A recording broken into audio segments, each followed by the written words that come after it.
Morning to everyone. Myself Razia Begum from Computer Science and Engineering Department.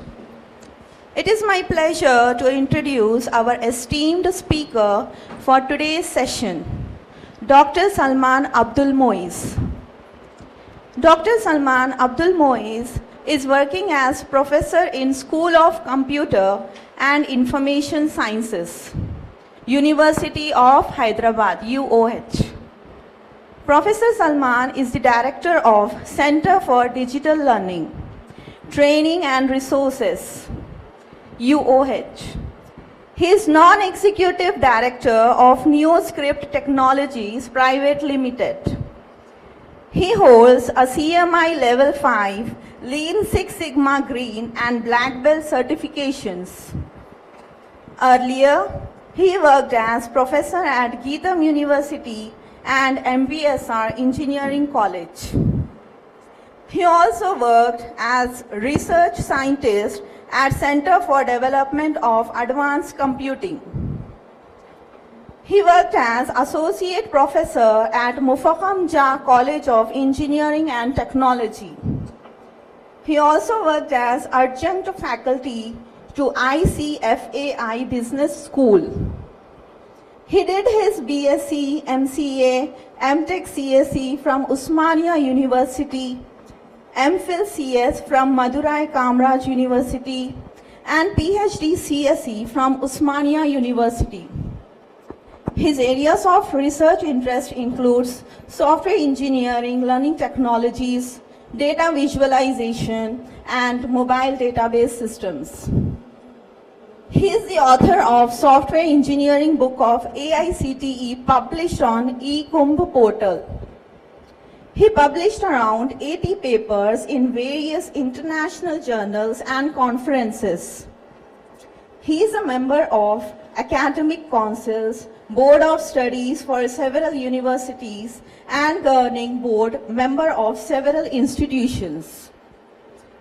He is a fellow of IETE, senior member of ACM, and IEEE life member of CSI and Society for Development of Statistics. He is the president of Internet Society India Hyderabad chapter. We are truly honored to have you with us today. Dr. Salman Abdul Moiz, sir, the stage is all yours. Thank you. Okay, which I generally tell. Huh? Yeah, it's agile, but I'm not talking about agile now today. You are very much right. It's agile, but what happens is today, since there is a force for research, good, it is being recorded. So what we do, somehow we get a admission into PhD. And after that, some of systems of state university, as I know. Oh, said you got a PhD, admission, and you have bracket, parenthesis, PhD. And after that, what do? You do a coursework, gone. Till your faculty will call you and says that you have a colloquium in some universities. Please come in. Some people used to call me, sir, I have to put a paper tomorrow. What should I do? I said, are you talking about a newspaper or a research paper? Okay, which you want to put as a hawker. Okay, so these are the things which we are, we do not follow a methodology. What we do, we are following a linear approach which is not at all possible in research. Just like your iterative purpose, you have an iterative and incremental approach is required. You need to go on doing it, you need to go through the cycle, plan, action, observe, and reflect at every stage. It is not possible at unique here. It's okay. Next, please. This is for you to read it. Does it happen with you? If you are doing research, do you get it? Research is what I am doing when I don't know what I am doing. This happened with us, I think. We worked on some of the things for even 6 to 8 months. It didn't work. It didn't work, but we learned so many things. Nothing will go in vain. We didn't get what we wanted, but we learned so many things during the process. And that's what a research is. You cannot say that, yes, because these days there is a particular trend, Now I like even to open our publications and so. Some of the years you may find even 1 or 0 publications. Do you mean to say we didn't work in that? Publication is not a research there. Publications will come later. Okay, but today people are only worried about publication, not research. Next, please. This is a slide for you to look into it. I'll start with the last line. I'll start with the last line. What should be the aim of the research? Finding the solutions to unsolved issues. It is not seen properly. You can see here. I'm telling you, finding the solutions to unsolved issues. Please do not find solutions to solved issues. Okay, there are a lot of youngsters sitting here. Start with your, on the other day I talked about SDG goals. The very first thing is starts with the SDG goals. Thank you. Okay. We talk about sustainable development goals. Okay, those who are youngsters, please go open the SDG goals. There are 17 goals. From there you start. You remember health, which SDG? On that day I displayed 3. SDG 3. If you are interested in SDG 3, this workshop is very good for you. You might have done a lot of practical aspects and so forth. So basically you need to find solutions to unsolved problems. Okay. But what is a research? It is a search for knowledge. It is so many things. I don't want to say that, but I just come to this particular Cliff Woody definition. Okay. Because I want to discuss a lot of things. Research comprises of defining and redefining problem. The very first thing is, if you are able to define a problem for me, you ask me if you have a very good domain knowledge, and if you are able to define a problem statement very well, you are done halfway. Formulating hypotheses or suggested solutions. Again, this is again big challenge. We'll see we require a research design for that. Collecting, organizing, evaluating data. We'll talk about this in case of medical domain, which we have talked on that day also. Okay, making deductions, reaching conclusions, seeing whether how we are correct or not, whether they fit into the formal hypothesis based upon the domain. Today it's a public health, we're talking about health domain. Please visit this particular source. I am not going to discuss that. Research requires a lot of skills. Okay, some of these skills are here. I don't want to discuss that in this detail here, but do visit this particular link for more information. Okay. Yeah, I'll discuss very interesting aspects. Okay. The first thing is I think every researcher today, including me, has this challenge. Okay. Including me, we have this challenge. I have different reason possibly, you may have a different reason. Okay. For me, if I talk about, I should not tell more about myself, but I'll have 6 PhD scholars. I'll have 5 MTech scholars. All 5 are 11 problems now. Okay, these days, earlier they used to say MCAs, you should not give research problem, but now the university came into picture that they can also be given a small thread. Why to give a development which is so easy today? Okay, so we have a couple of them there. You might have seen our MCA guys came and demonstrated in SLM on that day. Okay, that was again a good work what they did it. So you have so many things. Then you have your own research project. Then you have a departmental research project where you are a part of it. Then they also talk about what is your individual research. Okay, so in that case, managing time is a big challenge. Okay, and most of the time we do this time overrun, we go ahead. This happens because we do not have a planning, and I'm not talking about communication gap at all, because there are so many reasons, but I want to just show this calculator, which I've been showing in many such presentations. Do you know this calculator? Okay, I'll just demonstrate that in a while, because Saab is taking video and all. Once he goes down, we'll come back to this. Okay. The big problem, second challenge, is incorrect problem identification. I earnestly request you all that put some effort in identifying a proper research problem. Don't directly go for implementation. Don't ever think about paper writing. Paper writing comes automatically later once you are really satisfied with your results, please. And possibly if I get time, I'll take you to paper writing. It all depends upon how we are going to manage time. Okay. So please see that we'll talk about lack of extensive how to do literature survey today with AI tools, because we are into the LLM age. Okay, what are the advantages, what are the disadvantages, what are the issues we are going to curtain? Lack of domain knowledge, here there is a big problem for us. I don't know. I think this is a very interesting example for you, which I have been displaying since years. Please go through it, because most of you, except those people, are from computer science. You know Danning philosopher's problem? Read this.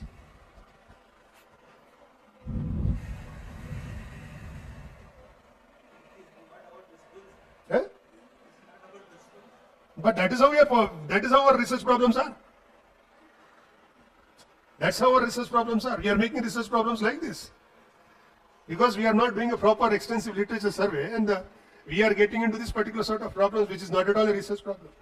So this one more thing is nothing but today there are some buzzwords, right? It's a data science, okay, deep learning, okay, IoT, what not, LLM, generative AI. No, I think after a few days we have our PhD interviews. I am going to hear these particular words from every student entering the interview hall. What is your research problem? Sir, generative AI. Okay, can you tell me something about generative AI? No answer. Did you do any course in generative AI? No answer. Do you know anything about deep learning? No answer. How can they do it? That's what is happening. You do not have a domain knowledge, you do not have a allied knowledge, and you talk about those particular areas. And people want to do research. Please do not do that. Research can be done in any domain where you are good at.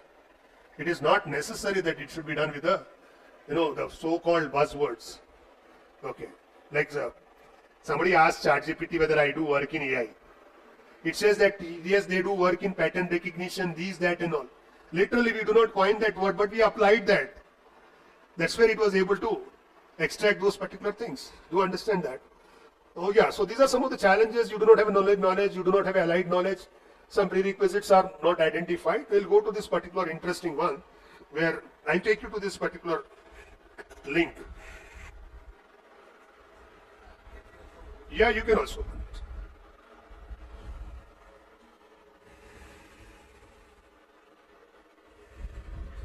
If you are able to open, when do you want to start research today? You want to start today? But I think date is wrong there. Okay, let it be this. I'll say 7.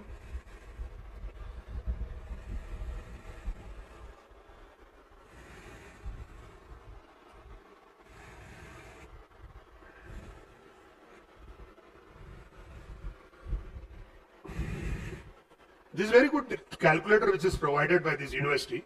Please see these steps here. That is your research methodology. Identify and refine your research question. Develop the research design and methodology.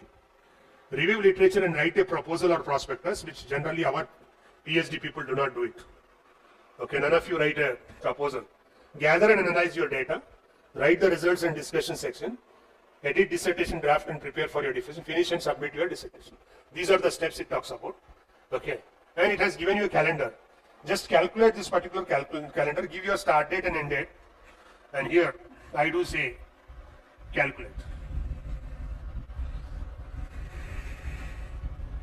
Okay, I'll only show you one step, then I'll just directly go to the next concepts.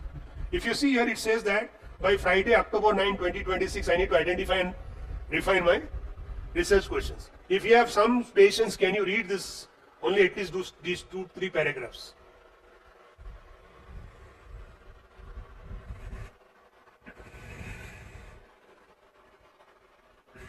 Choose a topic that interests you and will help you and advance your career. Don't choose any topic which you do not know.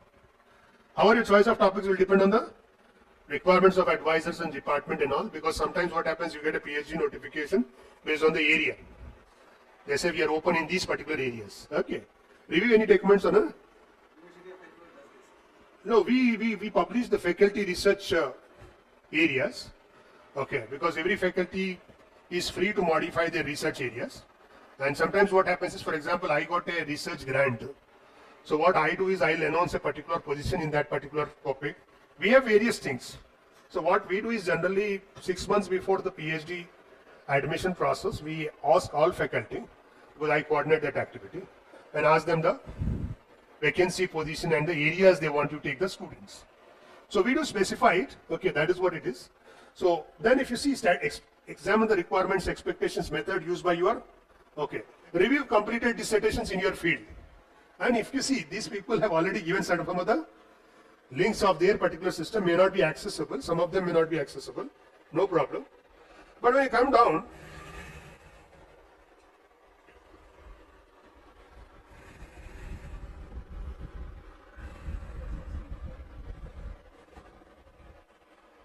it talked about certain tools here.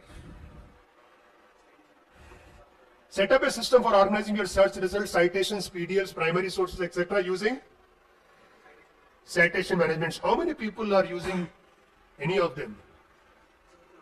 Zotero you are using, good. If you are using Zotero, very good. Please see that you are having Zotero or EndNote with you specifically before, downloading papers, because that is a better tool for, visualization and doing a lot of things. I'll show some of the tools to you today. Okay, so that is the first thing. Then you have review department website, so you need to start with some of the tools. I'm going to discuss some more tools. So do the preliminary study of literature and so forth. Please go through this later. I'm just skipping this. This link is already provided to you all. And if it is missed, we'll share it with you. Now, if you see this here, last point, then I'll just skip it. Add step 1 to the Google Calendar. You connect to your mobile, it is going to give you alerts. Your deadline is coming up, what you have done it. Please do submit it. Those things you can do it. So likewise, if you see review literature and write proposal, there is a date. Gathering, analyzing your data, there is a date. What you have to do in each section, it is already there. Edit dissertation, what you have to do in this. What tools has to be used, everything is available in this. You could just try this calendar.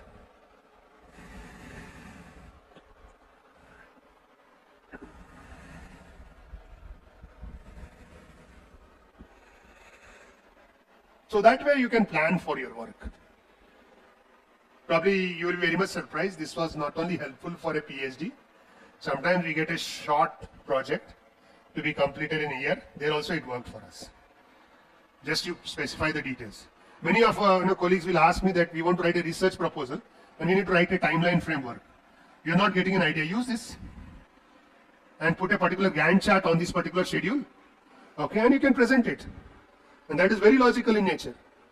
Okay, we want to write a proposal which has to be completed in 3 years. How shall we decide our activities? Just put it here. If you are very new to the system, put a Gantt chart and go ahead. Because this is a proven thing which is there. Of course, after putting that, you want to modify some of the dates based on your expertise and your thing, you can just modify it. It's only to get a particular blueprint. It is not a fixed, rigid one. Okay, what is a research methodology? Because that is one of the titles. It's a systematic approach to find. Please understand, it's a systematic approach to find solutions to the unsolved problems. Okay. It describes necessary steps for the researcher to know not only the research technique but also approach to carry out research. This is one important point here. I want to stress upon this. There is one difference here. Social science research methodology is different from the computer science and engineering and the sciences research methodology. I'll tell you why, because we are very fortunate to work in a university system where we are local members of some very interesting departments. Currently, you'll be very much surprised and you may be laughing at me. I think since last 10 years, I'm a doctoral member of a Department of Biotechnology and Bioinformatics. Every time for one student, they put me as a doctoral research committee member. Okay. And I have to attend their one more seminar every 6 months. Okay. Now recently, the Department of Sociology inducted me in their because their area is society and artificial intelligence. They are working on society and artificial intelligence part, so they put me as a doctoral research committee member. When we work there we find this difference in the research. When you talk about it, because my fellow researcher there is Professor Nagaraj. Professor Nagaraj calls the student in the first meeting, he gives them a problem. He says, this is the problem you need to work on. In social sciences, they give them problem first. Then based on the problem, they start doing literature survey. Okay. Ours is not that. We don't have a very well-defined problem, research problem. So we do the reverse way. We first do a lot of literature, read it, identify gaps, identify problems. We identify what is not addressed today, where is the possibility, and based on that, you take the next step ahead. That's where we say that social science research method doesn't directly apply to the, unless and until it applies in some cases where I have written a research proposal, which is approved, I got a grant, and I want to take somebody into that particular project. Then I have a things. But there I'll ask the student first, like you told about it, we display it. In that case, we ask the student should have some knowledge of it. Cannot be a new researcher directly into that because I have my timelines there. But that is advantageous for the researcher because it will be completed very fast. Yeah. This is my very generic slide which I display at many of my talks. Okay. Where this is the general research methodology. And immediately I'm going to come to this particular topic, research methodology in this particular age. Literature survey, first thing is you have to do a very broad area literature survey.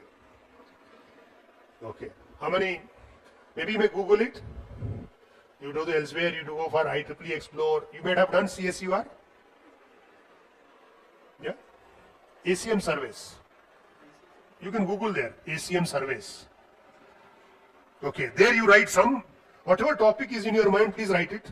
I think I'll keep you awake. Go to Google, go to ACM surveys. Whatever research topic is coming to your mind now, please write it.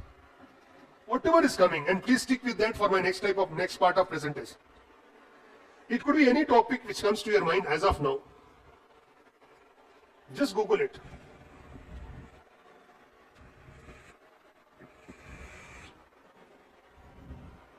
Maybe I'll also do it with you, because I want to show you very interesting things there. Okay, if the system is open, you can Google it, you can start ACM, go to ACM surveys. If you are not getting ACM surveys, Google it itself. First part, broad area of your literature. Then I'll ask you what topics you have taken it. For a couple of them I'll ask it, not everyone. Okay, so that you get a very interesting idea. If you are done, just tell me. If you're not getting ACM surveys link, please do Google it. Just Google it.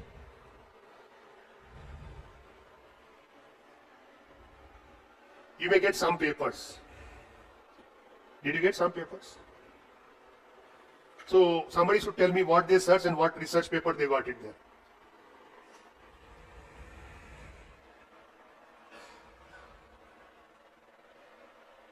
Right?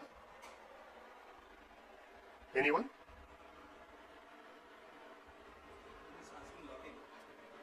Achha, login. Okay, do Google it. I can give my login for you if I want. Institution login may help you actually. Okay, Google your area.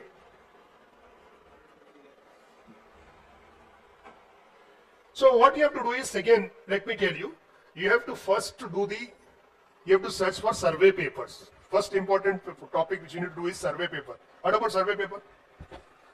You need to really get a survey paper in your domain which will give the state of art of the work which is done right from the beginning till today. So write survey on your title, okay, or your title colon a survey, or you say review on, or you write research and issues in, okay, research gaps in. How many such possibilities you have tried till date? But you have to try almost all. So just write a survey on your topic on Google. Survey on your topic, whatever topic you want to do research. I think maybe in another 5-10 minutes, I'm able to get some 20 research areas here. Want to know from you. Pardon? Many papers. Okay. Select one survey paper which you are able to open in this system. Select one survey paper which you are able to open in the system. Because some may not have a total access, yes? Open one survey paper. So what is the area you put it? We'll just take some examples. What was the area you have put in? Survey on? Survey on brain tumors, he said. What you got, survey paper you got it, 1 second. He got a survey on brain tumor detection from medical imaging. Okay, please open that paper. Please open that paper. Hope you are with me.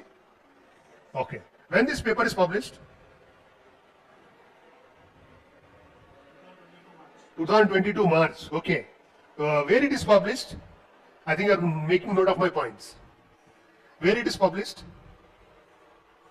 Come down at the footer, it is written where it is published. In your case, where it is published. Is it a conference paper or is it a journal paper? Journal. Which journal? PubMed. So go to PubMed and see what is the impact of this journal, where it stands. Is it a very good journal? Okay. Or is it a very waste journal? PubMed means it is a good journal. I agree with that. Okay. PubMed is accept, just like we accept Scopus, SCI, SCI. In medical domain, they accept PubMed.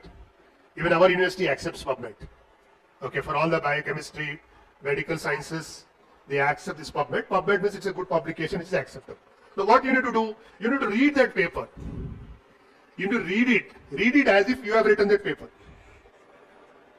Read it as if you have written that paper. That should be the reading there for that. Who is the author of that paper? Huh? Or who is the first author? You should always remember that author if you are doing work in that particular area. Because that is the survey paper what you have done it. So for this what you need to do, you need to maintain your research diary and write that particular paper details there in your research diary. If you are not doing research diary, please use endnotes. Zotero, at least. No, I don't want to write it. Writing days are gone. Then at least maintain into your tools. Okay, but still I write it. Okay, for every research we'll have a research book. There we write it. Okay, you have to read that paper. Read it extensively so that you are able to present it. Again, when I say read extensively, please do not ask AI to read it. Okay. I have a PDF license version, I will show that. Please give me the summary of this paper, it will give me. Okay, without giving to any LLM also. It is embedded into my system directly. But that is not going to help me out. You have to really read that particular paper. While reading the paper, identify what has been done. Okay. While reading, you get some technical words, please stop that. Read those technical answers and come back. Don't just proceed it. For example, I got one technical word, so I am not aware of it. Please go back, read it and come back and try to understand it. Put some effort on reading that particular this survey paper.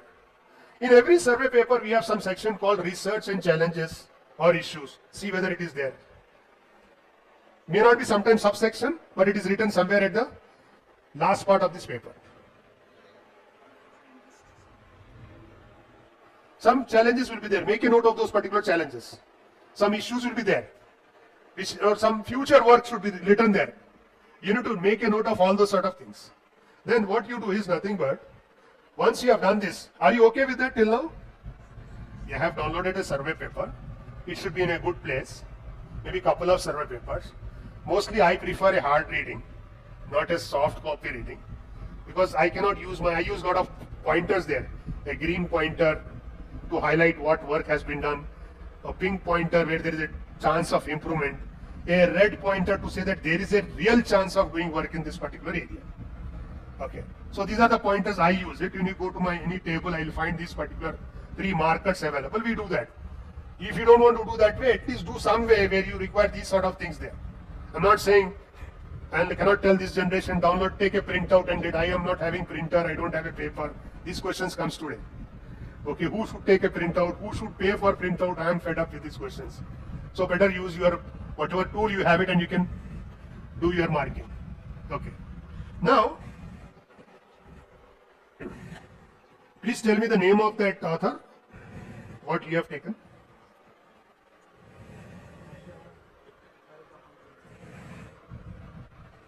So he has read a paper, survey paper, written by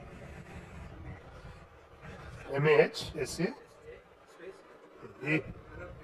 Arab Ahmadi.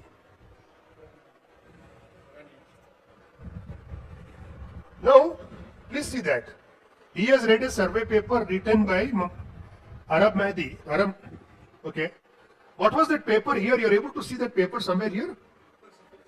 First paper. Okay, good. It is first paper itself. And here I am able to see cited by 342 people. How much years? Only 4 years. 352 people have cited this particular paper. Let me go to 342. Sorry.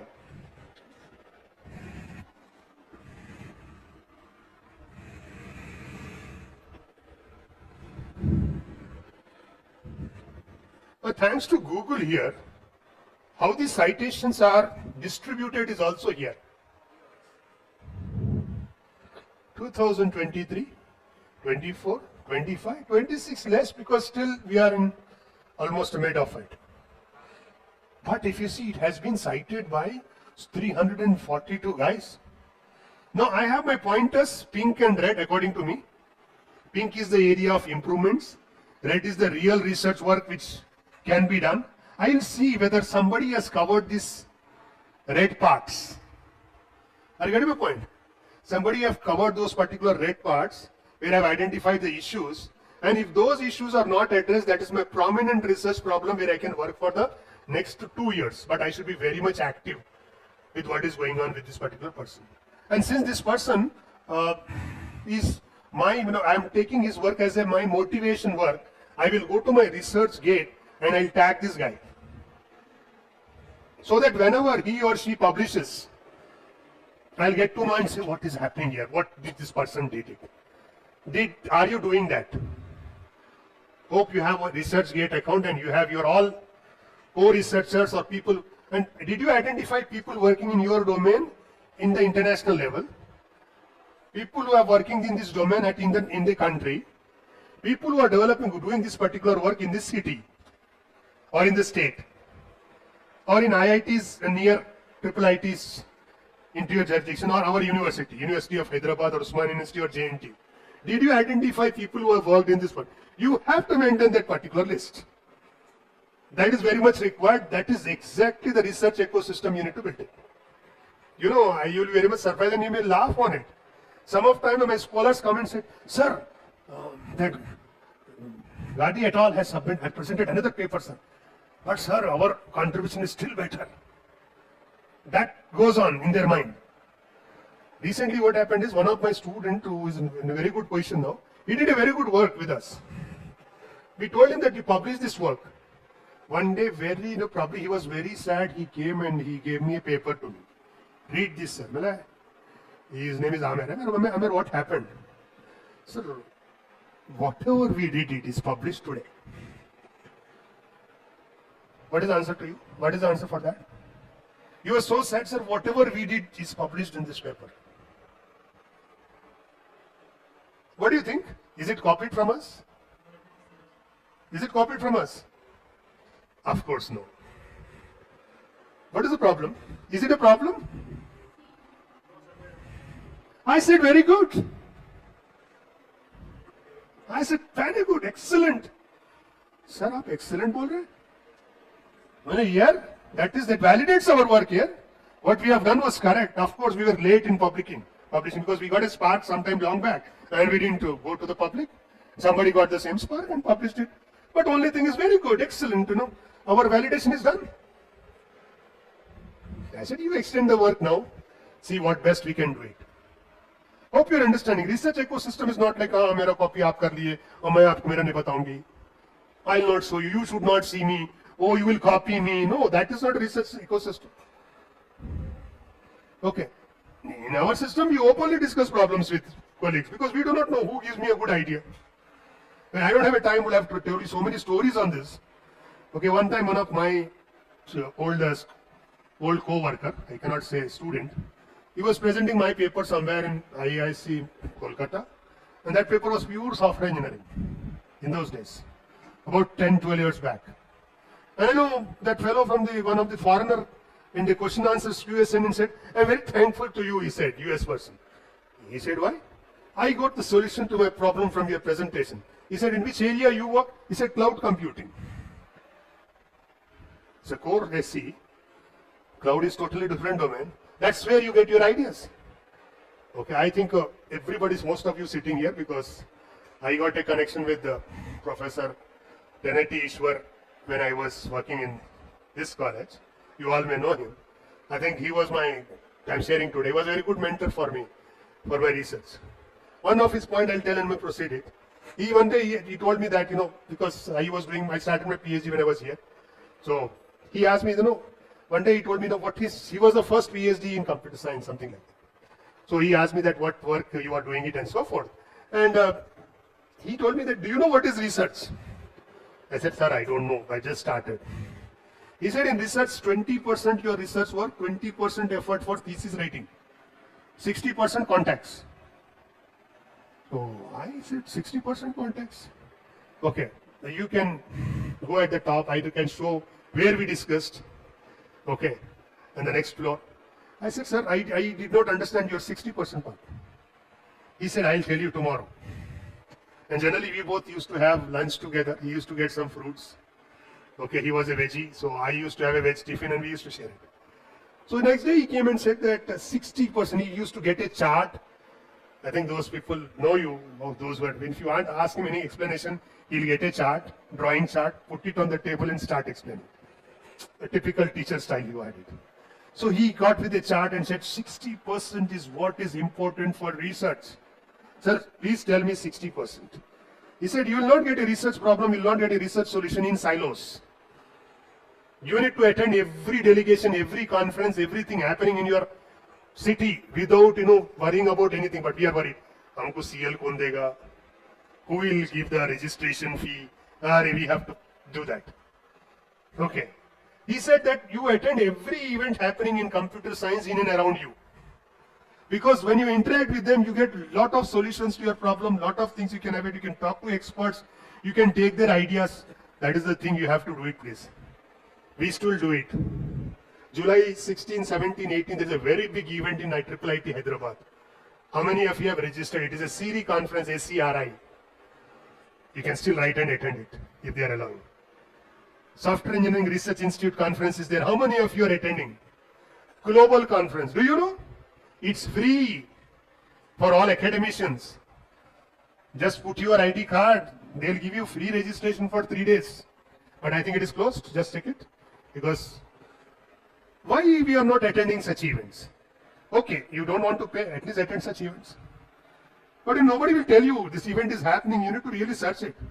So our group tags this event. In our research group, they tag this and they'll come and say, sir, series announced, we want to go, you all should attend, I said. I think my lab will be logged for that 16, 17, 18. Okay, because I said you should be there and we'll tell them come back and give a presentation on 20. PPT, what you have learned from that. What research areas you got it, where we can work now, where a new student can work today. We get on to that. Please see that this ecosystem is required. I think many colleges talk about professional societies. That also comes under your 60% part.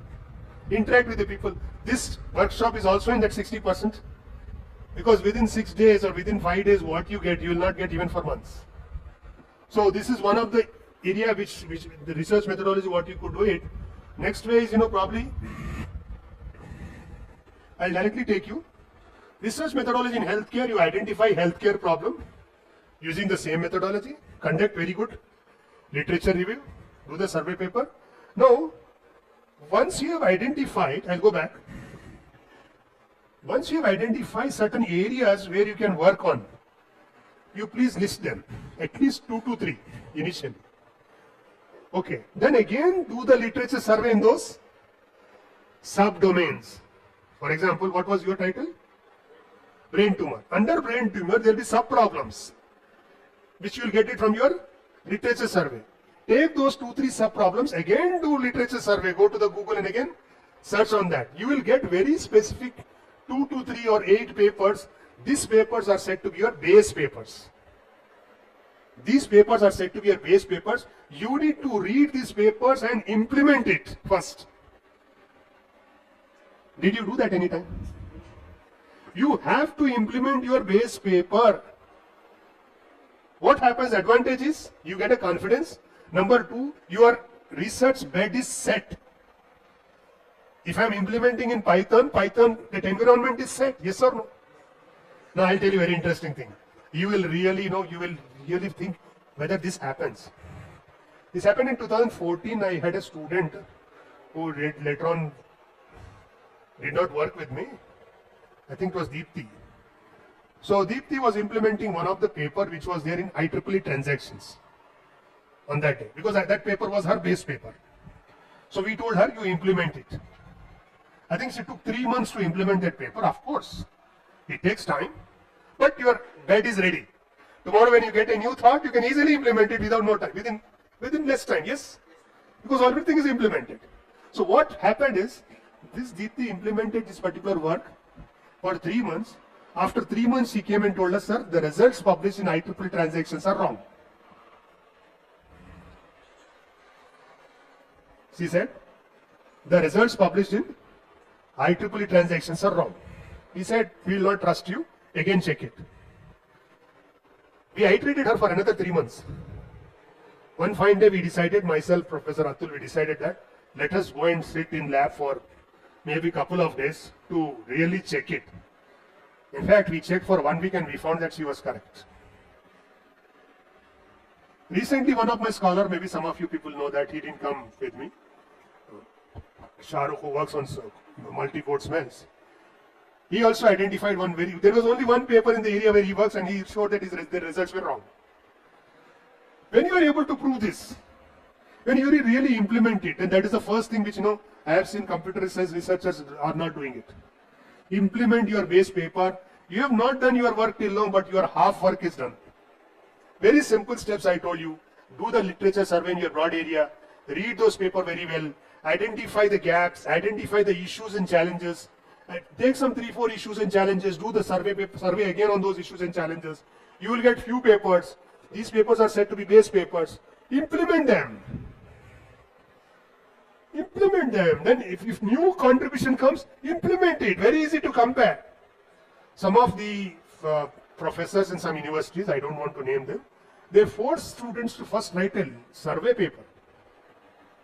Okay, though I am not for it, because according to our university system, survey paper comes into picture when you have expertised in that particular area. But some of the universities force the students that first paper you should write a survey paper to survey what are the things which are done till date and do the comparison, identify issues and challenges. I am telling you, even that survey paper, don't just read and write it. Those base papers, you implement it and compare those results and plot it. I am okay with that at least. But just reading it and writing it just for comparison purpose is not going to help you all actually. So, once you are able to identify the actual gap in your research, you are able to form a research problem.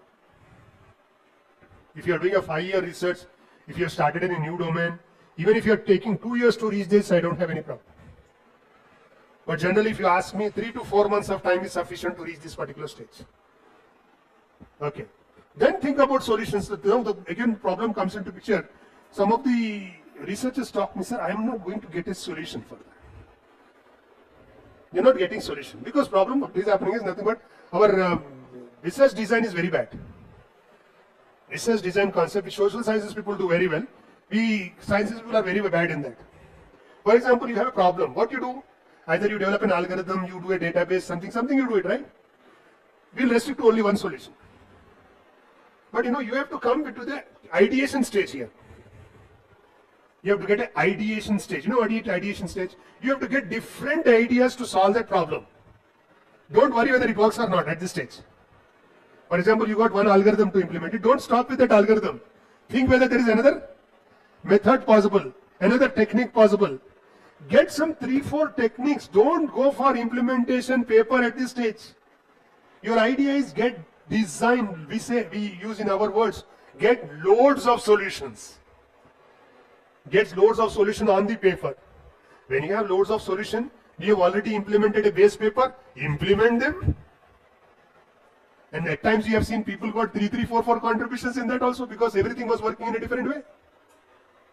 And for some people, they thought this solution is good. Later on when they reach the actual conclusion it was not working. When they backtrack, they have another solution ready for them to work on it. So we do not do that actually.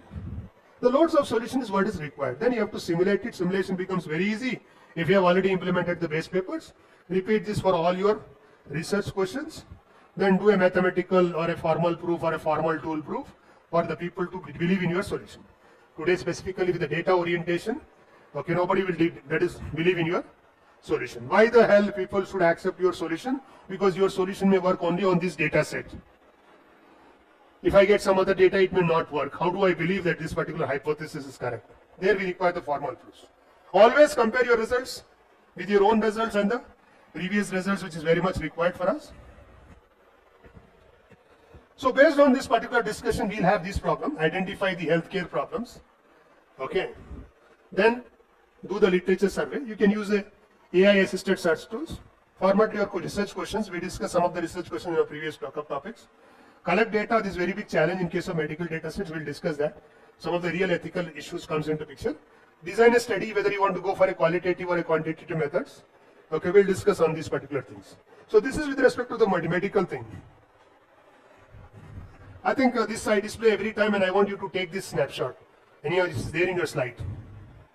After doing extensive literature survey, whatever we did till now, you have to answer these questions.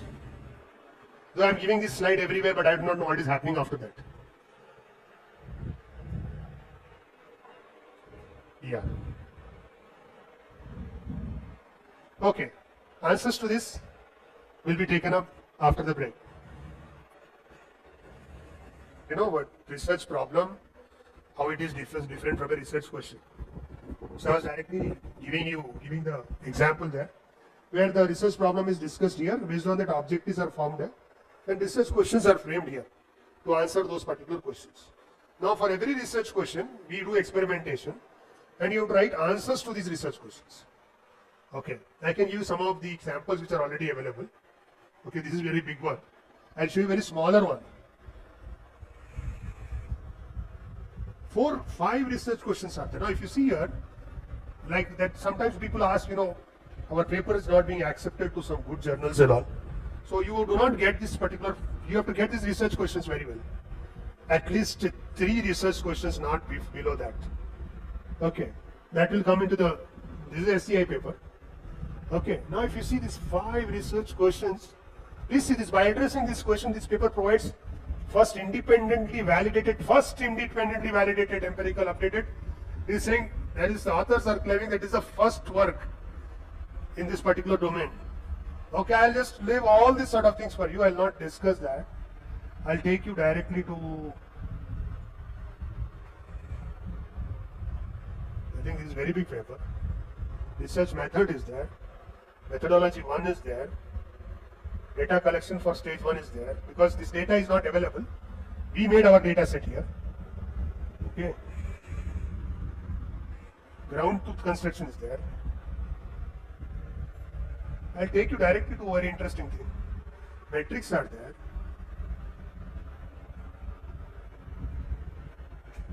Methodology 2 is there.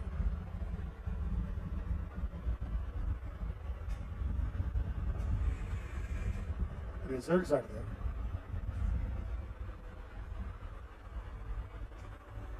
Yeah. Summary of findings to answer my research question 1. So questions, answers, you have to give it here in the final results and analysis sections. So you'll find these boxes for every research question answers, which has been proved with the experimentation in these things. I think still this paper went with 2 major reviews. Initially it was 35-page paper, then it became 45-page paper, finally it became a 72-page paper. When total findings were reported and accepted, it became a 72-page paper. Because the experimentation, we need to do it again after reviewers comment sometimes. Okay, yes, we missed this, they are asking this, we do it. And at times, even after those iterations, finally they gave a conclusion that we are sorry to accept your paper. That is also possible. Last point, I would like to just give you, I know that I have, put a lot of burden on you. Not Scopus, I'll go to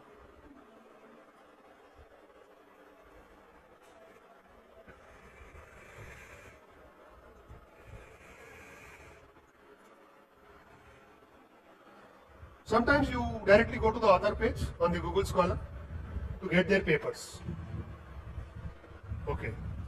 For example, that first paper of Tirupati, it has 136 citations. Okay. Now, like you are saying that you do a lot of research, but this index is still this. Our university questions this. Okay, I think we have a very big review meeting on Monday. Our ranking has gone down and we are going to be blasted on that. Even after what we are doing it's not sufficient in today's things. Okay, this is what a H index, to know your work is counted based upon this H index, which is quite low. Of course, we are from computer science, so we'll be little low, but still less than 10 is not at all accepted for any faculty, whether it is assistant or associate or Professor. These days they are not seeing this. They want to see only the Scopus one. I think I'll log in here. Actually. Okay, slides will be shared, don't worry. But some interesting things are coming up. So I was talking about, the indexing. Now this is Scopus. If you see, my Google Scholar showed some 13. But here it shows only 8. This is Scopus H index. Okay. H index gives the impact of my research, that what research I did, how it is impacting in the society, how many people are using my work, okay, how it affects, okay, how it is computed, you can just check it is very easy, but I don't want to discuss that, so opacity of time. So, my university system says that, after H index, actually, you should have at least 10 at Scopus level, otherwise you are not recognized. So, we have, probably these sort of things which are there. So, I want you all to, probably take some time and answer these questions later. After doing survey very well, reading the survey paper, okay, reading the base paper, yeah, are you getting my point? Identifying the research issues, then answer these questions. Okay, if somebody is interested very seriously here, you can answer these questions, attach your survey paper, base paper, send it to me, or come and meet me. Okay, like many people told that they want to meet me. When you want to meet me, please meet me with these answers. Don't come directly and say we want to meet you. Okay. Identify your area, read a survey paper, identify issues and challenges. From there in the sub area, search it again. Yeah. Either you can do scholar, you can write my name and search for papers. Okay, or you write the paper title and search how many people have cited. Get the issues and challenges. Implement a base paper. Answer these questions. What is the research problem we aim to solve? What is the center? What do you want to find out? This should be very clear. These days, these scholars do not know what they are actually doing it. They said, read a paper, kuch kar diya, some modify here and there. They do not know what is that. What will we know after completion of your work that we did not know? Before that is, what is the novelty? Why does it matter? Why should someone care about this research? Sometimes you develop some algorithm. Who will use it? Is it really useful? That is what it is. How can you satisfy the research community about your solution? Like we discussed in our first day. Like we had some solution, we are getting 100% accuracy. Can we satisfy doctors? No way. Isn't it? No. I'll check that. Likewise, there is a question on what is your methodology, what is your plan, is it experimental work? We'll talk about it. Okay, I'll just leave this. I want you to see this part, even if you have missed everything till now. Okay, you can leave your systems and just concentrate here. This example, I coined sometime very long back, but in this workshop it is very suitable. Research process. First step, formulate a research problem, but how to formulate a research problem we have been discussing right from the beginning. I think by this moment of time you got an idea whether how to find a conceptualizing a research design. What should be my research design? Instrument for data collection. How do I collect my data? Either you're collecting the data from the real patients. We'll get her very soon on that particular topic. Okay. Selecting a sample. We have so much of data. Which sample you have to select? Can I select the entire data at a time? Because there is a lot of diversity in medical domain. We'll talk about it. Then collecting data, processing and visualizing the data, and writing a research report. You see this example. I will just leave this also. See this slide.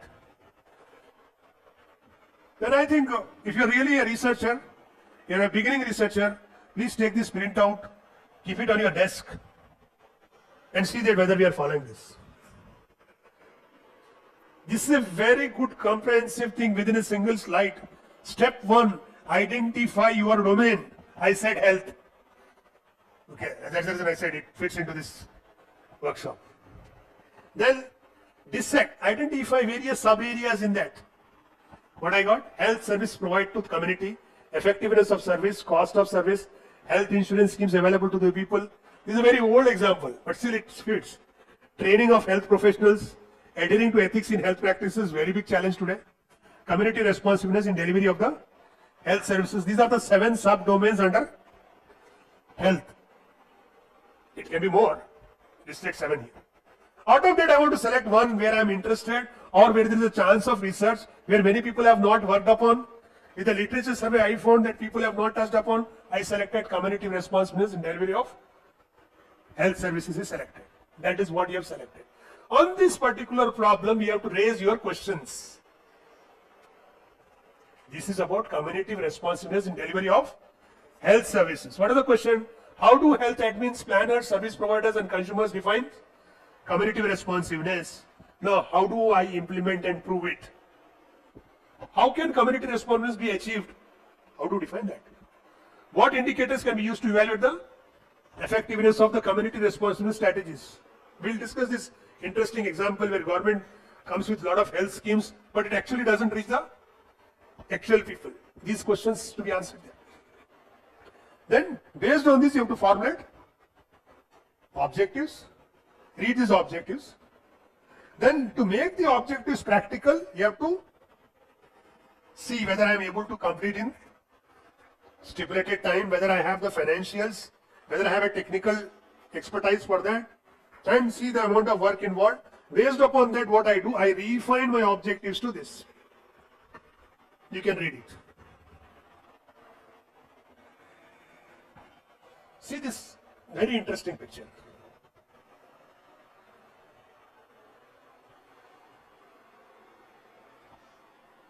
So here, to find out understanding of concept community among admins and all, because it is based on this particular thing, right? To identify strategies to implement the concept, to develop set of, in order to implement this, we have to do this, and for everything we need to see the time, the cost, the amount of effort involved, and technical expertise. And based on that, you have to decide, really interested in study, or you agree with the objectives, you have adequate resources, or you want to modify it again. So these are some of the steps which will help you to take it towards your research journey.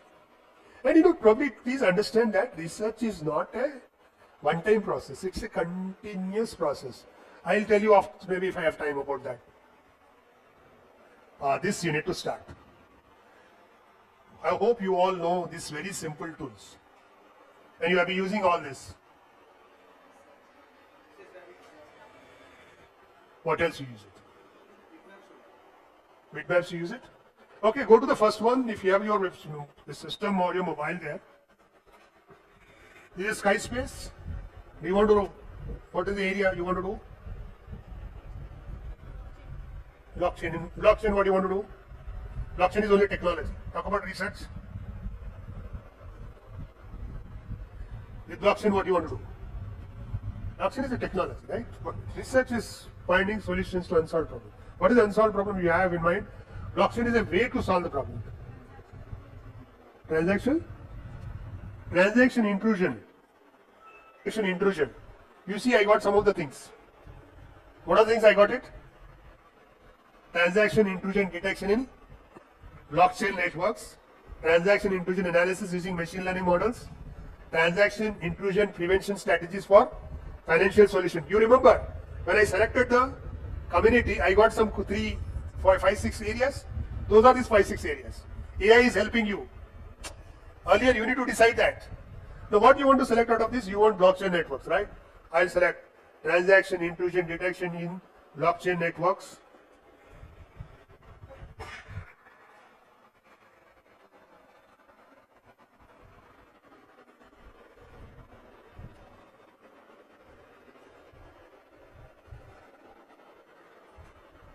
It is searching Google Scholar, it is searching libraries, it is searching AICTE. And if you have other access also, it can search that. If I am at university, it will search more resources because I am from the university network and I have almost so many accesses. It's still running. It has identified 100 papers from Skypace in this particular domain, 20 papers from Google Scholar. Okay, some may be common across. Okay, about 20 papers from the preprint version of AICTE. Still it is running. Hope it stops fast. You have given a very general topic. It will take more time. If you take a very interesting typing, here we have so many options. You can explore it at your visibility. You have notebooks, you have AI writer, you have chart with PDF. This is an interesting feature. And paraphraser. You want to write it and just say paraphrase, it will rewrite it. But we can catch you on that. We'll talk about it if possible.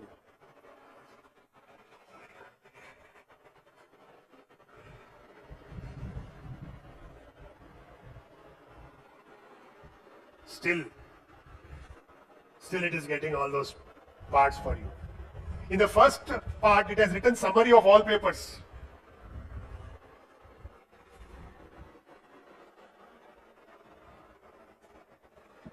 It says find papers on smart card control, that is contract vulnerability detection and automated editing tools. By this moment of time, you are already getting the sub-problem through AI. Okay. Generate comprehensive report comparing machine learning approaches for. Do you want, just click onto that, it will do that. Now, it has stopped finally, right? If you want to see it, you can just see these particular papers. I'll just take it to you other thing.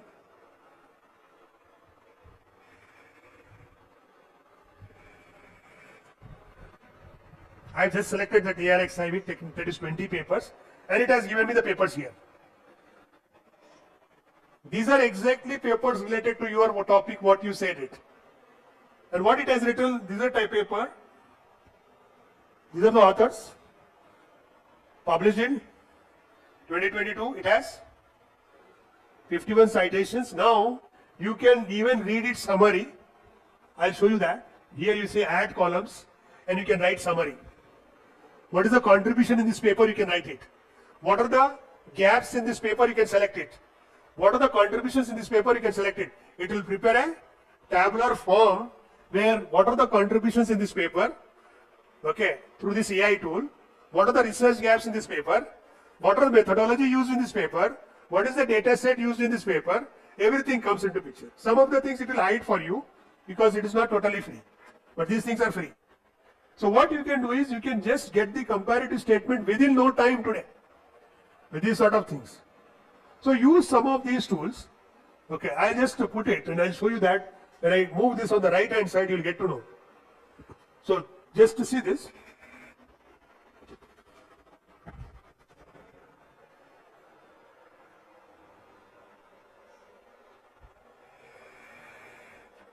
See here.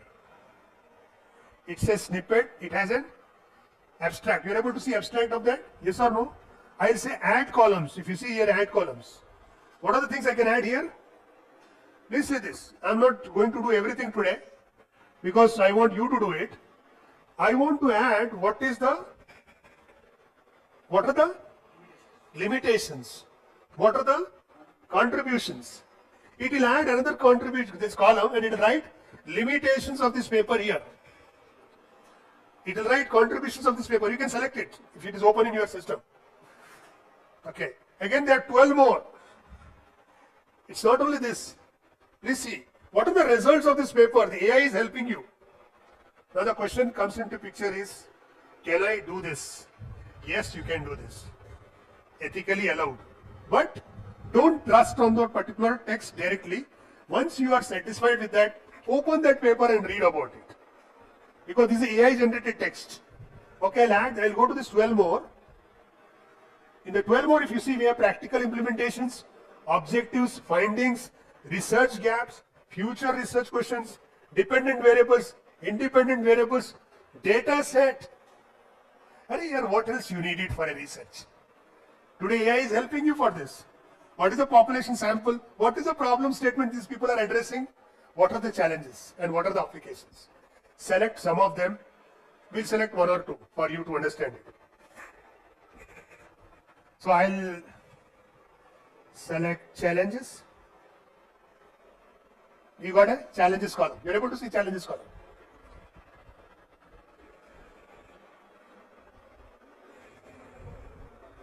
Not available in metadata. So we'll go for another one. There's another limitations. It may not be for everything. For few papers, it may not be there.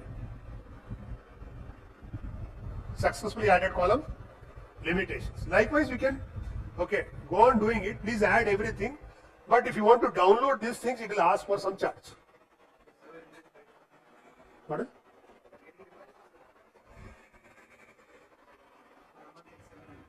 $700. Oh, 700 is okay if I'm really doing research.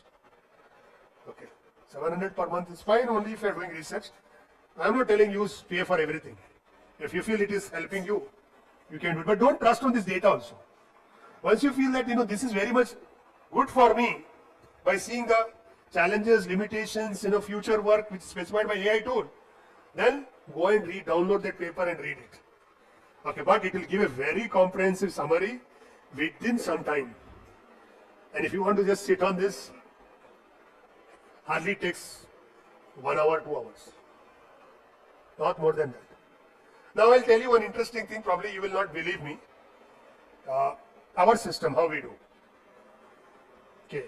Generally what happens is, we have seen in most of the places, people first read paper, then try to identify problem. Our system, we do not do that. What happens is, some problems goes on in our mind.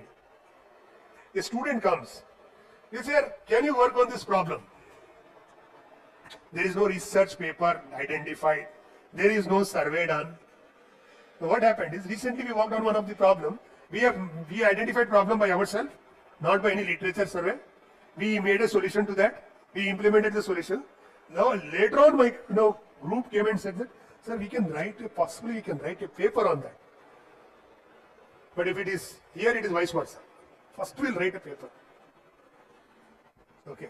Then I told them that, okay, let's write a paper. So what they did, they wrote the contribution results and so forth. They said, how to do literature survey? We said, go to the AI tool and check it. And we could do that in 2-3 hours. And they said, but sir, few papers you have to go and read it. We do not trust those things. Read it. So initially they did it in 2 hours, but then again they read it and they got by next day the literature review section was ready. So to start with your basic research, this is a very good point, but you have to trust it possibly. Okay. Another thing, I'll just go through another tool you have to try for all these tools. Please make a note of that particular tool.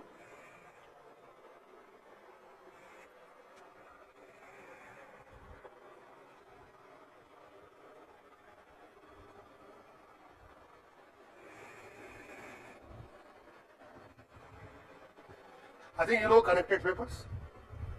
Connected papers is a very good AI tool again. So what, we'll change the title. Any other title? Any other research area? J? Multiple disease prediction. Using machine, already there.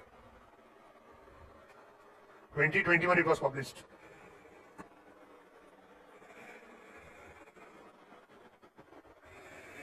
Interestingly, in connected graphs, it's a very interesting concept. We have entered a text called multiple disease prediction using machine learning algorithms. So what it does is, it will take these words. Okay, the root words are multiple disease prediction and machine learning algorithms. So it will see which are the papers who are conceptually close to these particular words, and it will make a graph.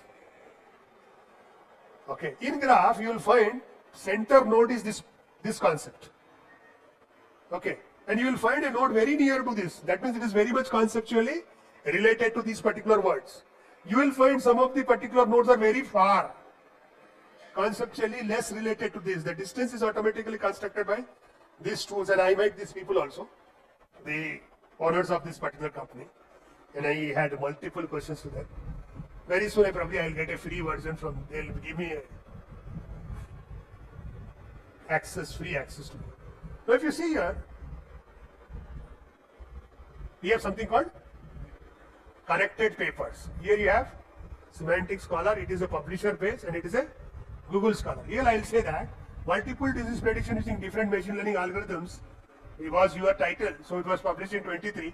If you want to select, if you feel the first paper was good, or if you feel second paper is good, then you can select its connected papers. But this has 13 citations, it has 16 citations. Generally what we do, if you ask me, I'll select a paper with huge number of citations. Okay, 201, but is it meeting? It is only talking about hepatocellular, that disease. But he is talking about multiple diseases. Okay, the doctor should answer me whether it is a multiple disease. If not, I'll not select that. Okay, so better I'll go with the first one. I'll say 13 citations, connected papers. It is connecting me the graph. It has connected already. See, it has written, papers are arranged according to their similarity. It has gone. So this is the paper what we have selected. There are so many papers which are related to this. Very easy to identify papers which are in that particular domain because it has constructed its graph. Okay. Some of our students take the snapshot of these graphs also, and they'll present in the presentation when they are proving their research problem. Okay, and here it is a summary of that. The paper what you have selected. So here if you see here, then you can select this particular thing. This is now, if you see the author names are there, with years are there. So somebody wants to prove that my research is the current research. This will help you out. So basically they project this graph again. What they do is they maximize it, they put it in a very good place so that it is visible. Here it is not visible. They do all those sort of things. For example, if you see here, this paper, the nearest one is this, yeah? Nearest one is this. We'll see that. What is that paper?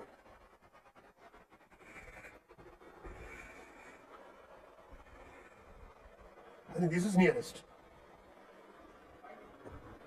This is prediction from various symptoms. I think this is very much nearest also, if you see the title wise. Is it not? This is prediction from various symptoms using machine learning algorithms. Then there is another one here. Multiple disease prediction system. So you are automatically getting this particular thing. New version is ready, it says. And here I am getting the papers. This is the original paper. And you got relevant papers here. All those links, and whenever you are clicking this, here this is changing. So easy to do the literature survey today with these AI tools. Okay.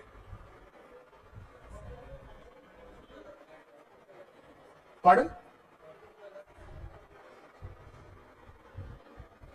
This is the paper what we have selected. Yes. This color is what this paper what we have selected for drawing the graph. Pardon? Oh yes. That is the paper what we have selected. I know that. Okay. So this is the papers what they are being connected. Yeah.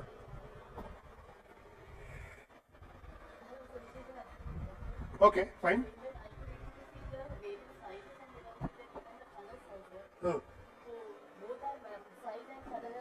Yes.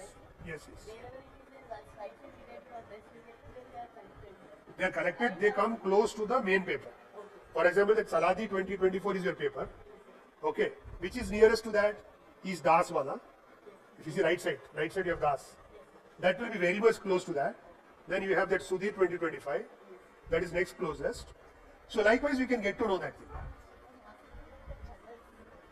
Colors varies colors. Here they are showing pink, but there is no pink here. It depends. And they have new version also. They are exactly improving that. But most of the things are, these sort of things are free only.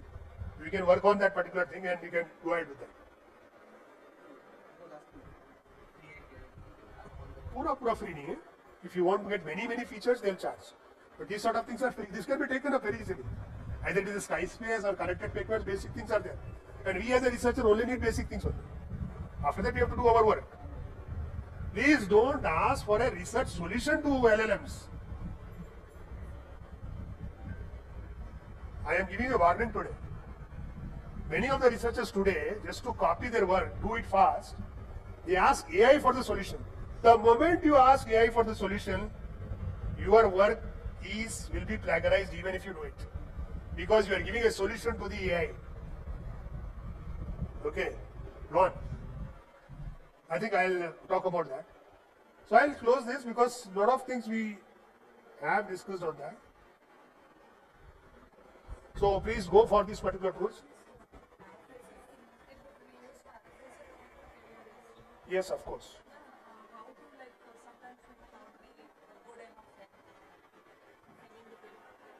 Do Grammarly.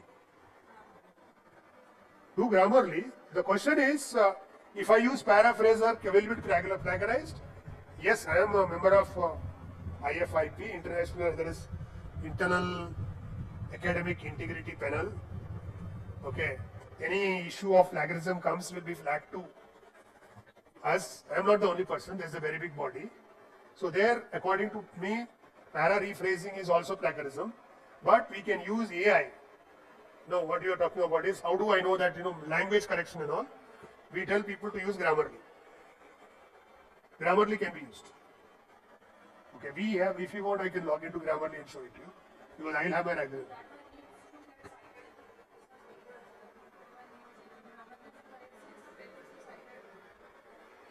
Whenever you are using any AI tool, you have to cite it.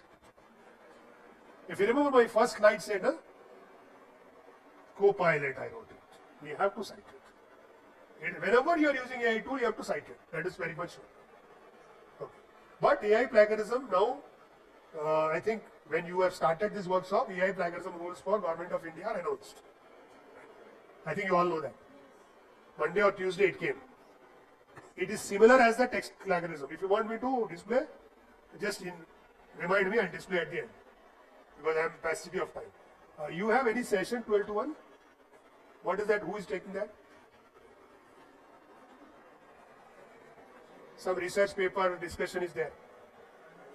If it is not there, I'll continue with that some of the things. Okay, meanwhile I'll continue.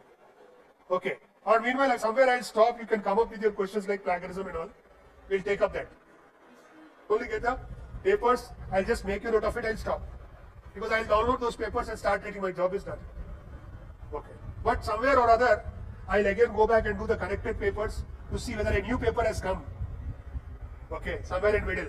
Just to identify a new paper, I do that. And moreover, I'll see the main authors. I'll tag them already. So without going to corrected papers, I'll get the emails. You can tag it this. I think you can tag it this Google Scholar. You might have tagged it. Did you tag it? So it is not giving now here. The moment I log into my, that's okay, I didn't log in it. I'll log in it first. See this. I am logged into my Gmail. Yeah, please see this. I just did scholar.google.com. I did not do anything. Are you able to see this screen? It has given me some things here. From where we got these things? Any idea? No. Based on my previous publications, it says that we got a study. I'll just go through it now very clearly, and I'll tell you which are the papers are in my domain. From anatomy to smells, empirical of skill, MD in agents. Yes, it is my paper, my area, and it has only been published 9 days ago. What else you need it here? So what we do is, every 2 days I log into I just write, my Gmail is already there, right? I just type scholar.google.com. I will not type anything. It will give me 9 days ago. This is in preprint, not yet published. I can read that work even today. You want me to open that? This paper from anatomy by Hong, Imani and Ahmed. Imani and Ahmed are our researchers. Researchers means we have their names in our books written already. Whenever they do publish, our team tracks them. What they have done. In fact, our team has a big grudge with one team in one Gulf country. Because whatever we write, our people disprove it. And that was published in Transactions. Abidi et al. Okay. One of my scholars, every DRC will come and says, let me start with Abidi et al. So I am now used to that word. So Abidi et al. Publishes a paper. Our SC group fires it. These results are not proven in the current environment. We have taken data from these results. Then we have proposed our methodology. This methodology is better. Then they will come up with a new thing. And again these people will attack. Very good. That is, research jealousy is allowed. Okay, but they also take it in a good spirit. At times we write them, can you share your code to us? They said, they wrote very clearly to us that we did not code as you people did it. Okay, very good. Okay, sometime in some international event we'll meet. Okay, possibly we'll have a very good debate on the area. Really good here. Okay, so I'll open this and you'll be very much surprised. This paper is not yet published. It is in preprint. 9 days ago only they have got into Reprint, and since it is PDF is there.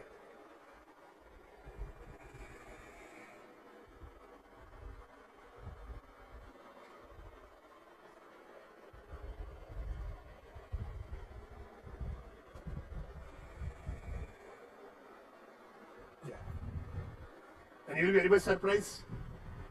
Good thing is by this time my team might have already read this paper. I have not read it because it is 9 days ago.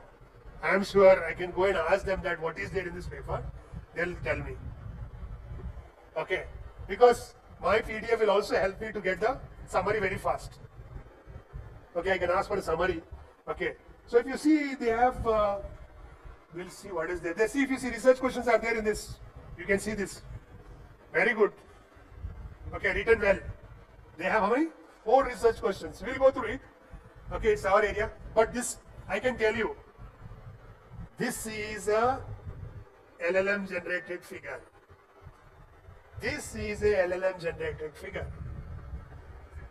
Okay, if I am a reviewer, I'll directly ask this question. Whether you have cited the LLM or not. This is a LLM generated figure. They can use it, but they have to cite it. Okay, I can directly say, no, I didn't read this also, I can tell you. Research questions are there, as a reviewer, I'll try that, okay, I will read this paper. I didn't read even a single word now. Okay, methodology is not betterly written, it can be refined. I can give a change in this paper, please modify this paper. Research questions are answered, result section should have been written first according to me. Okay, and they have answered this. Possibly written okay, but we have to read it in detail.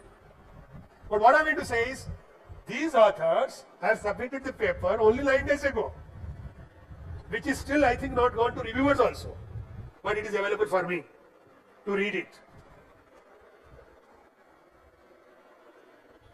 I'll go back.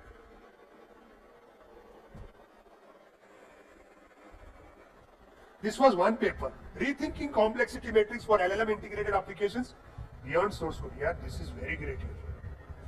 We have also communicated the same paper. It is there somewhere in preprint. From there it extracted that we are already working in this area and it gave me that paper. Hey, what else you need it? Do you have a Scholar? Do you have your Scholar account? Just go and type scholar.google.com now. Do you have at least one paper in your Scholar? At least one paper, you will get these recommendations even for you. Please check it.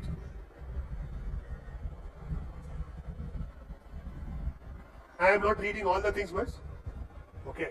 More articles from 2 weeks ago. The first one was only between 1 to 2 weeks. It's so good. You may not have to always Google, track it and all. If you have some publications, it comes. We have a even transaction paper here. Okay. Because this will help you to know where we stand. Even when I talk about a bottom line, maybe you may feel the biased way, but I'm not doing that good in research. People do very well. We have to still reach that point.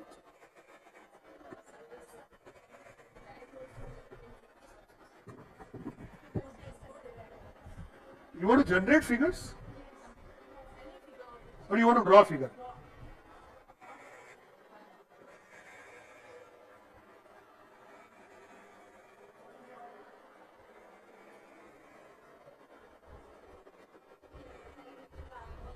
This we use it. All our researchers use this.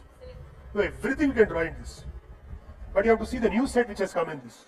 You see the sets here. These are general shapes, right? You have even mathematical shapes, you have even UML, you have DFDs. You have all types of things are there. You have to explore that. If you go to these more shapes. Here, if you see this. The general things are selected. You can go for Atlassian, Bootstrap, C4. Okay. iOS, mockups. Mockups are very good. Okay. Salesforce. Then networkings. You can select your domain. So you will get those tools. Otherwise, you will only get a default tools. These are not selected. But our entire team uses only this. Or we have our another tool which is there at our that we'll use it, but otherwise they use this only. If you want this LLM to generate figure, you can tell it generate a figure, it will generate it. You want, you can modify it, generate a basic figure there, modify it and rewrite here. You add some more components, but you still give a reference because the initial diagram was generated through LLM. So these icons are there, you can see these icons. So many are there. Just select them. For example, I just select electrical. Okay, so I'll get a electrical data set there, the diagrams which are used for this.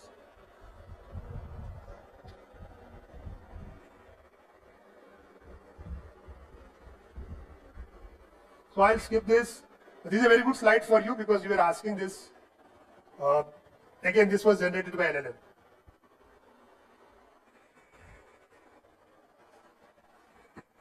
Find a first review through Skyspace. Do a detailed reading. Can you go and search this Obsidian? Obsidian is a tool which is used to make a reading list and make a conceptual notes. Then you have a draw.io, which we have just seen it. Okay, to build a synthesis. Okay. Litmaps is another AI tool. Okay. Like connected papers. And identify opinions, kite.ai is another tool. This actually figure is giving some of the tools there. Okay, I'm not restricted to these particular tools. It's a good figure to capture things very well here. Healthcare, when you talk about it, we have some of these problems which are there. Somebody wants to work on any of these, we can go with it. Diagnostic is one area. Okay, predictive analytics, still it is moving around. Cannot be done totally because of issues which we'll discuss very fast. Personalized medicines, AI-driven treatment plans, we did this little bit. Okay.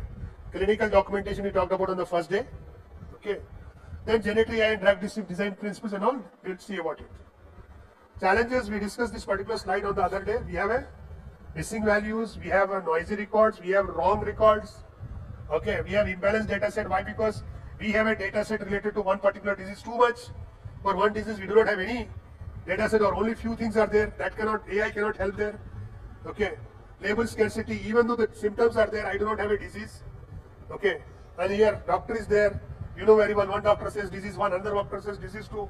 What is the solution? We have again a problem. Heterogeneity, because things varies between the people, from the places, from the seasons. Okay, the diseases vary. That is a problem. Okay, that is a technical problem. Clinical problem, patient privacy. My goodness. I think you can ask this question to doctor. How to deal with that. Patient privacy is very much important, but if you have to worry about privacy, AI will not help you. Explainability, we did this.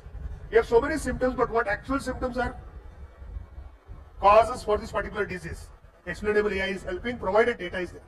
Hallucination is a big issue, we'll talk about it. Ethical AI is already there. So, bias in medical data sets, we discussed this on the other day. I do medical data, doctor will again answer this question, you can ask her after this.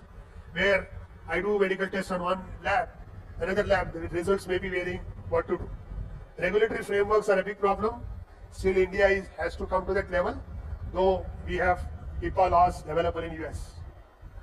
I'll take probably liberty to tell this suggestion to doctors sitting here. We should come to responsible AI. What happens is, if you remember, when I go to a very good specialty, one doctor will not take a decision. Yes?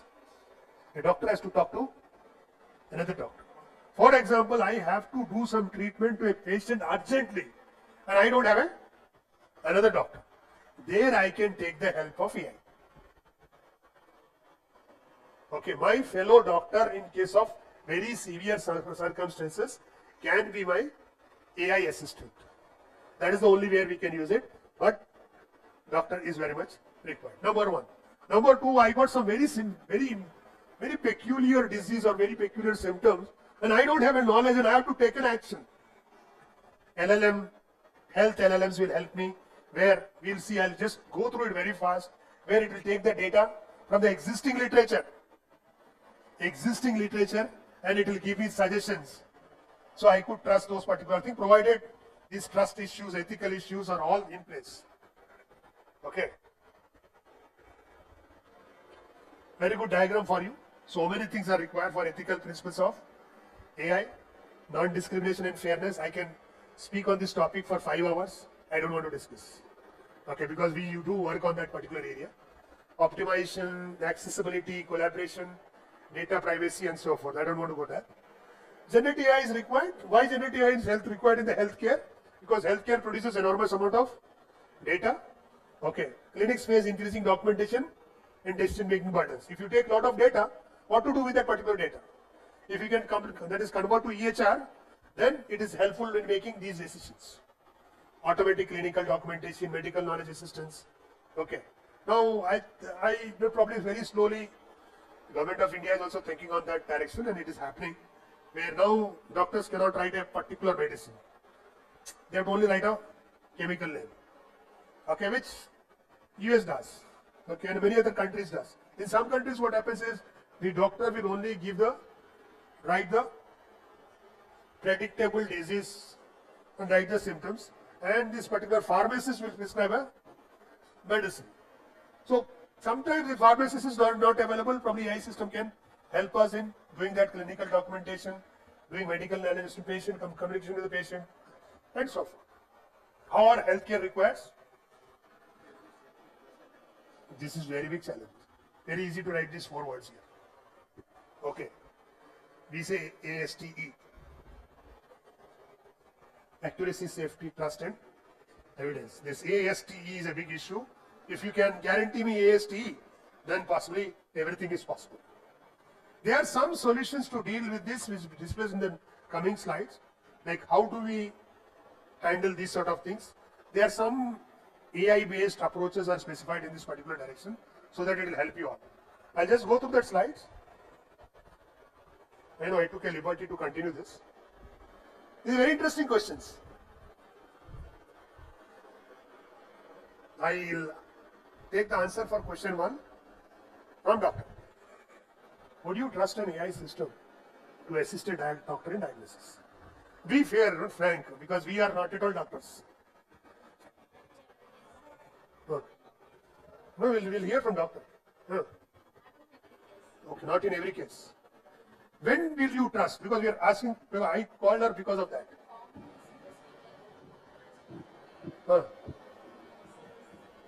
Very good point this has come, you can take this point. She says in the common diseases we can trust AI, not in specialized diseases.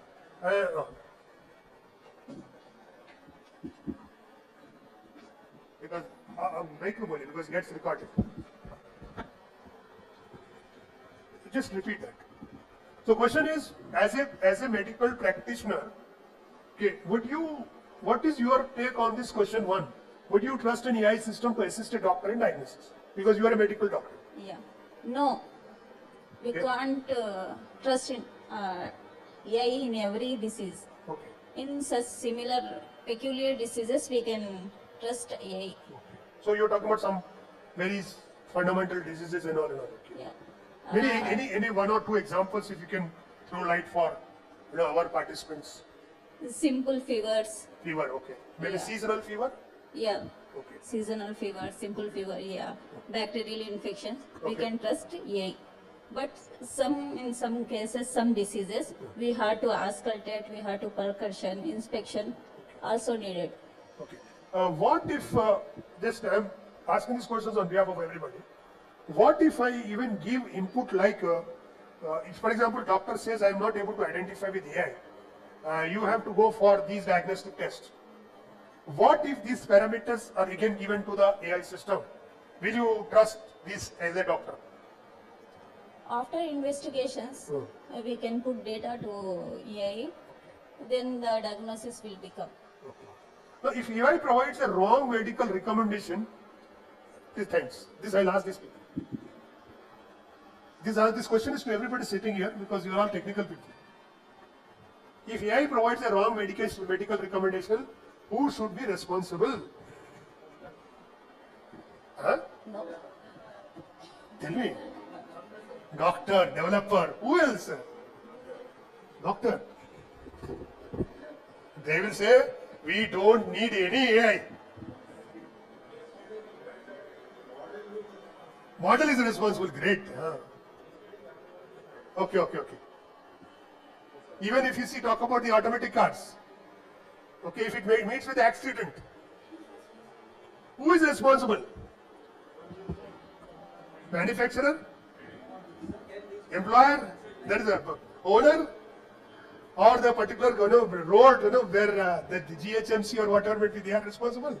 Or the government is responsible? Or today we are talking about E20 and this and all that. Is the fuel responsible? Pardon? Driver is, there is no driver there. It's a driverless car.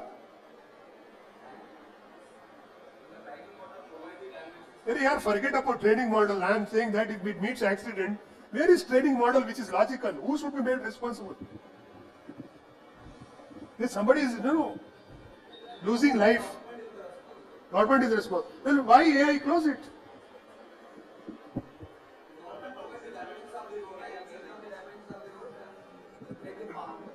I do not have a definite answer for this, but it's a matter of discussion.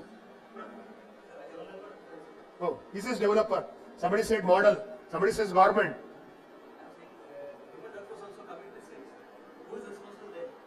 Their doctor is responsible. If human doctors do a mistake, AI is to be responsible. But AI is not tangible. At least doctor I can catch hold of. I can get it into the court of law. These questions are there. What is the answer to this?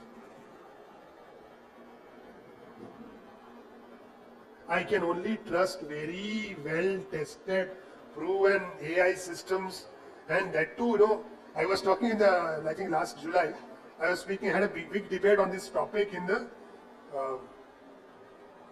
which company it was? Wipro, I think. Where all industry experts were there. I was the lone academician. Okay. Then they were actually telling that we have a very good agentic AI systems what we developed. Okay. I said, I will not trust it. I talk about hallucination now. At that time, the ultimate, finally conclusion we came at the end of the day is nothing but, even the system which was tested 1 week back should not be trusted today, because more and more data has come till yesterday. If it is very much relevant to today, with a very good streaming till date, and that too, as doctor said, for only these sort of diseases, then only we can go for it. Otherwise, it is very difficult. You have to keep riders. Though this can happen provided scope should be there. These parameters should be physically tested. There, you cannot. That also helps in saying that AI is not alone sufficient. Doctors are very much important. It's still matter of debate. We can discuss on that. Okay. Technology acceptance depends upon the research evidence. That's what we are saying it. And now I think you can understand. Don't tell me what is the motivation to do research. Okay, now you cannot tell me this. At least at this moment of time. I think you are getting a lot of interest on that. There are some healthcare LLMs. Maybe even doctor can make a note of it. Okay, we have clinical bot. It's a Google bot architecture. It is already trained on massive data sets of real unstructured. Unstructured is nothing but a text. It will not have columns. You write in story. There is, the doctor sometimes write on the right side, right? That is a unstructured text. From there the data is taken, converted into the electronic health records. We have something called clinical bot. Okay. It's a highly specialized classifier, okay, which will help to dynamically calculate the 30-day hospital readmission risk. It is already there. Okay. This clinical bot is one of the LLM. On that day I displayed only few because I wanted to display it today.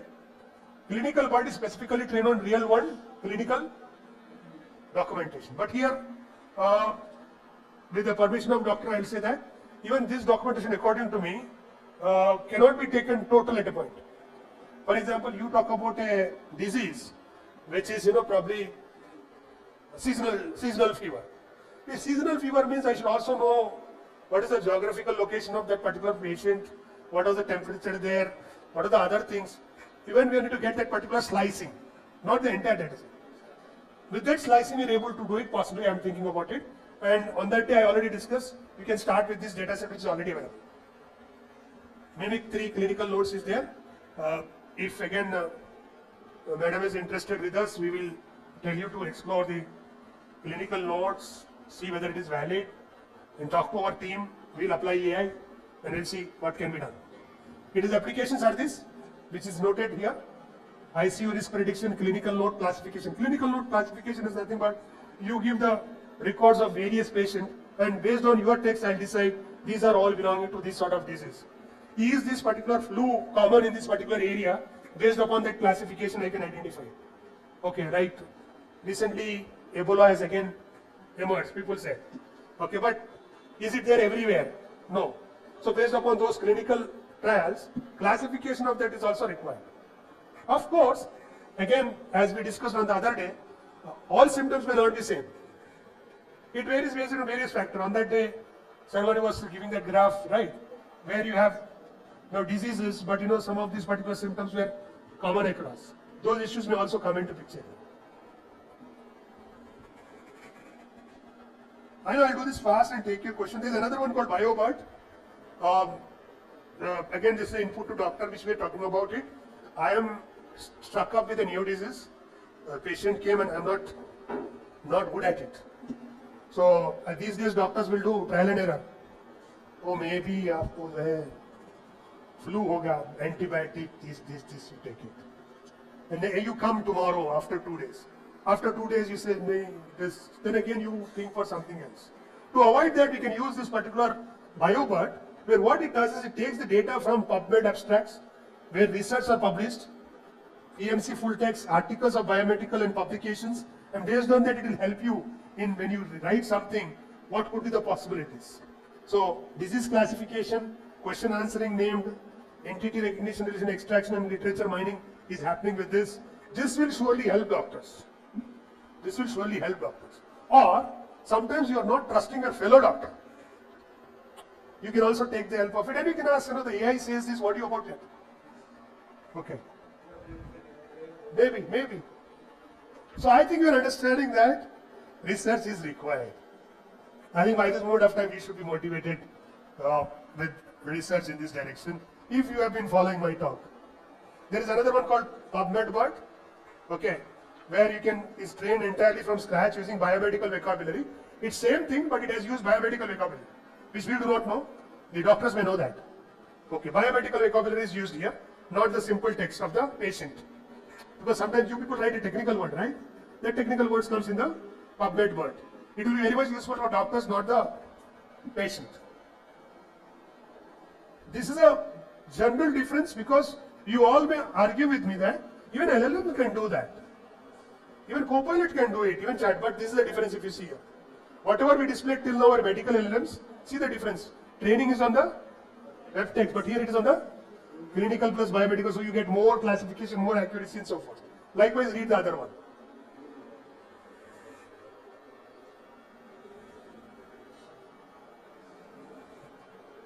This is why we are not going to use general LLM for a healthcare. We have to use the medical LLMs, all those which were displayed in the previous slides. You need to explore one after the other, okay, and work in some domains or other in that particular things. General takeaway. Read this.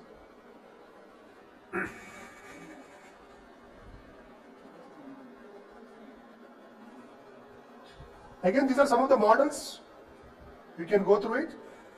Medical data collection comes from so many things. We discussed on that particular day also. Okay. This is end-to-end LLM development. You have a medical data. You do pre-processing, tokenizing. Okay. Don't see that. See this. Every stage is a research area. The first question, for very simple thing is, if you don't have trust, you should not take up AI.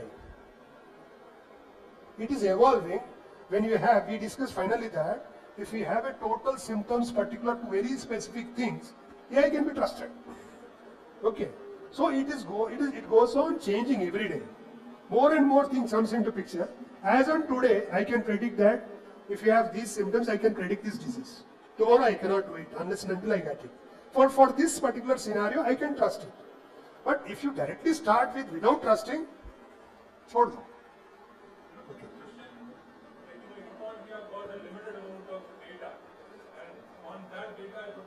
We are not making decisions. Please try to understand. We are not making decisions based on AI. We are taking only help from AI. AI is not going to dominate the doctor. The help, for example, I want to get an immediate response on the literature. I'll trust AI literature for that particular time. But taking to the final outcome, whether this disease or not, we will not trust AI.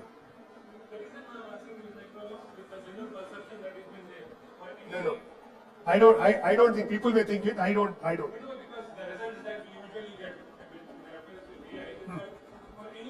I have answers to your questions. We'll come to this point because how to deal with those things. There is a slide. You can just see that. I'll go fast. These are some of the medical vector databases. I think you all know that. PubMed is one. WHO guidelines is there. Guidelines comes into picture there. Okay, they are also making AI guidelines. WHO is also making AI guidelines. You can trust provided it follows that particular guidelines. Okay, I'll leave this also. This is a question I wanted you to do it.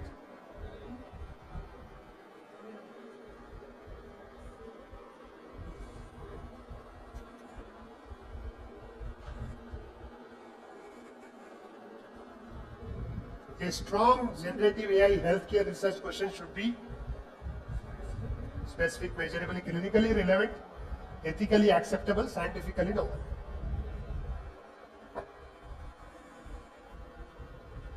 We tell people today, if you are, I think better take a snapshot of it. This is not there in that slide list. Whenever somebody is defining a healthcare problem, we want them to define all these 5 parameters. For a healthcare problem, we want them to write these 5 parameters before proceeding for AI solution. Directly, because I want to save time also. Patient privacy. Healthcare AI research must protect,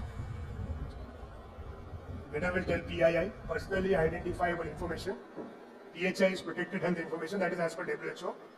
Medical records confidentiality. So for which we have to use these particular methods. Are we using these methods or not? That is more important. Data anonymization, we through some of the, we did certain codings. We have a particular group in our university, I'm forgetting that name.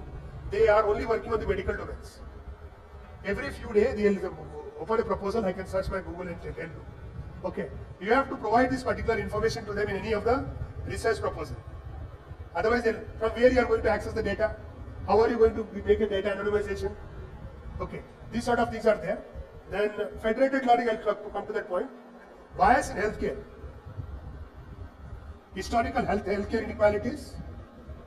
Underrepresented populations, limited training data set, incorrect labels.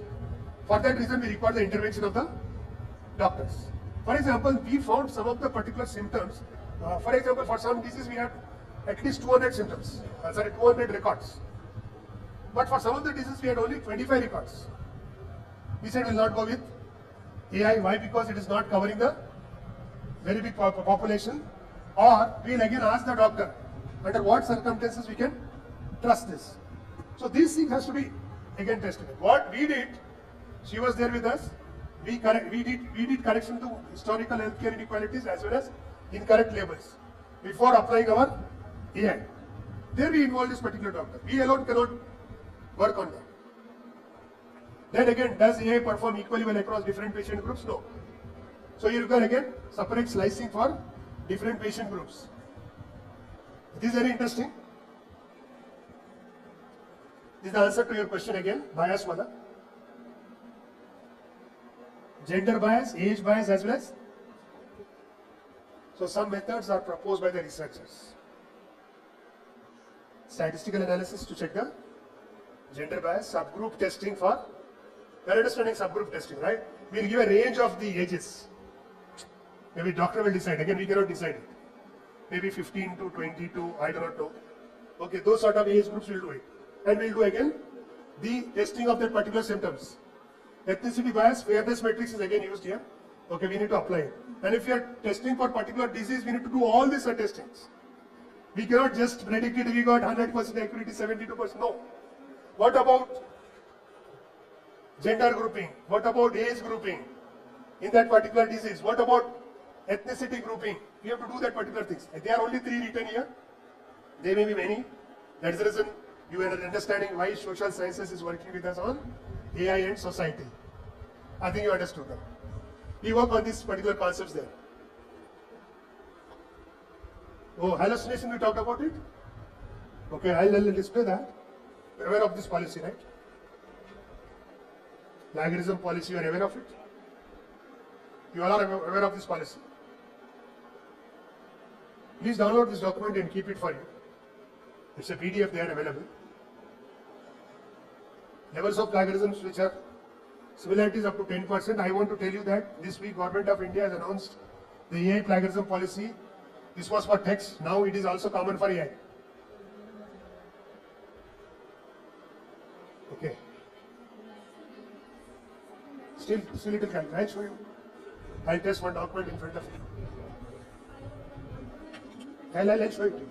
So similarity is about 10%. It is a level 1 penalty, level 2, level 3.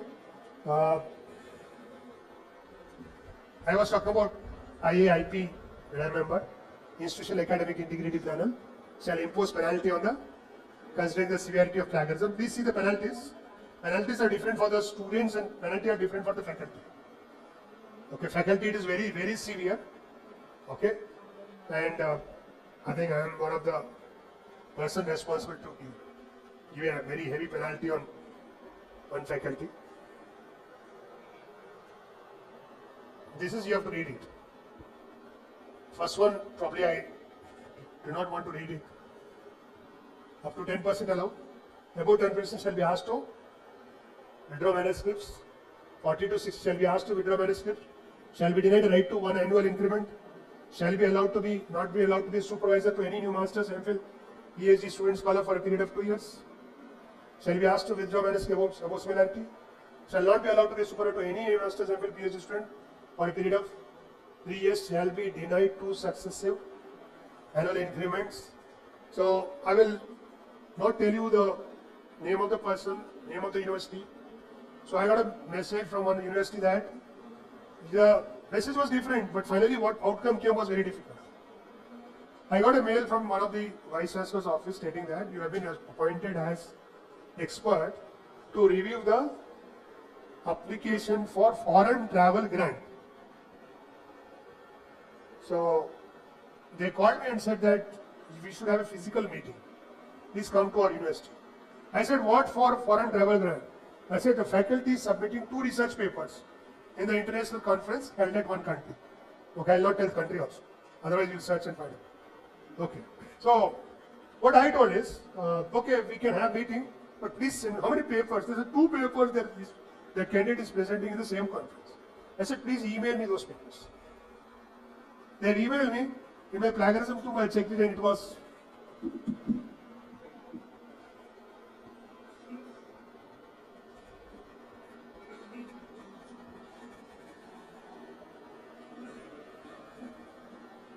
It was in this category of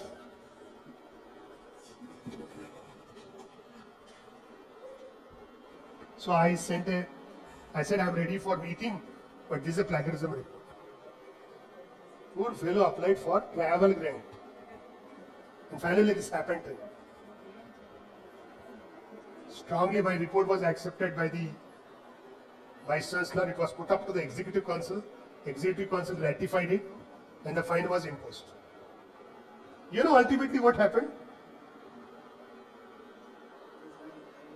Forget about that. The person resigned that place. Because you cannot stay in that environment, right? Everybody knows you're a plagiarized guy. There isn't that place. It was a government job, by the way. He has to. How can you live in that space? Okay, you are a copier, you are a cheater, you are a plagiarism person. You cannot stay. Nobody can stay. So please understand this particular thing. It's my duty to tell you that. There is another thing, another order. You also download this. 28th April 2020 UGC order on self-plagiarism. Please download it. It's a 2-page document again. Okay, you should know this particular thing also. There is another trend going on. Okay, I have one paper. My college says that you should write at least 1 paper per semester. I don't know, some colleges do that. And some colleges gives a incentive. So what I do is here, he is presenting 2 per year. I don't have anything. So I don't have anything. What I do, I take my own paper, dismiss the pieces and try to publish it. Self-plagiarism.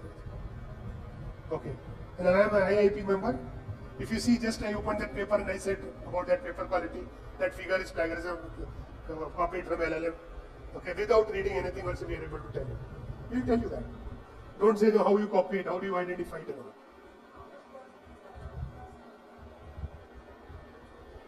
No, no, no. Same 10%, but you have to cite it properly. And you have to justify why are you doing it. Self-plagiarism, no, I'm not saying about self-citation. I think you're talking about self-citation. Self-citation you can do it. In any case, plagiarism should be less than 10%. Actually, you are talking about your own paper. No, I'll come to that point. I'll show you that. Okay, now we'll do that questions from you. First, I'll answer your question. By the way, what happens is if it opens and there is some problem there. So we have a particular form here, which is openly available. You can see that form, where whenever student wants to submit a thesis and all, maybe MTech thesis or PhD thesis or MCA, any master's thesis, they have to fill this form. In that form, there is a particular choice list. Whether your thesis also includes publications is a checkbox. For example, you have included it, and now the total number of plagiarisms you got is nothing but some 15%. But out of that, 6% is from your paper, which I am certifying that is a part of this paper, then that will be subtracted. 15 minus 6 is a 9% allowed and will sign it. 10% is allowed, excluding your publication. Okay.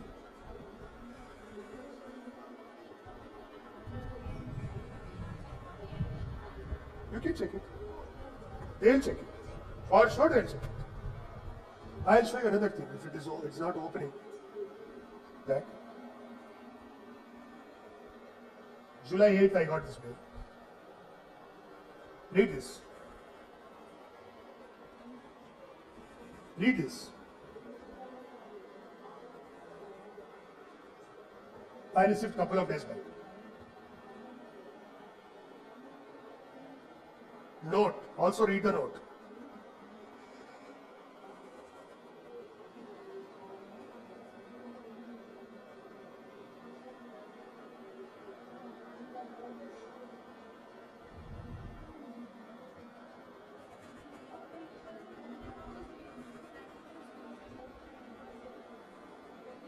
No, that they can say anything.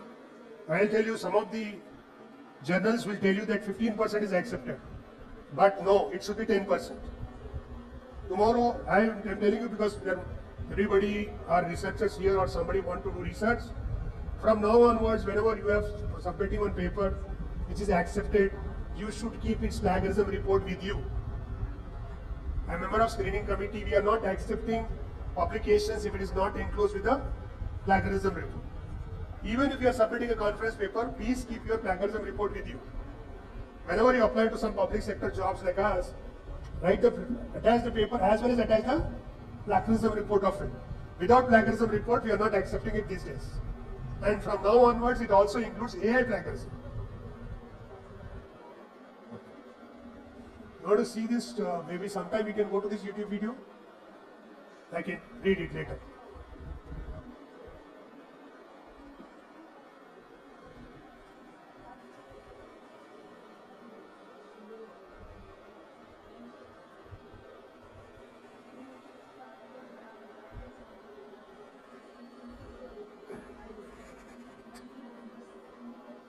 There is one video here. There is a video here.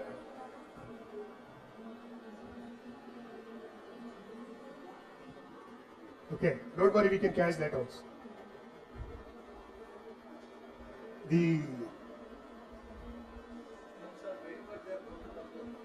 Of course, it will happen every day.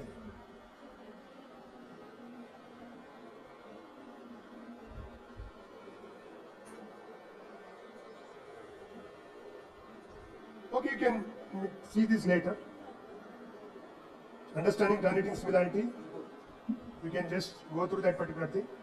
That way you can see the similarities. Here they have given certain official guidelines and it is there only on turnitin. You can just check it. AI writing report, AI writing indicator status.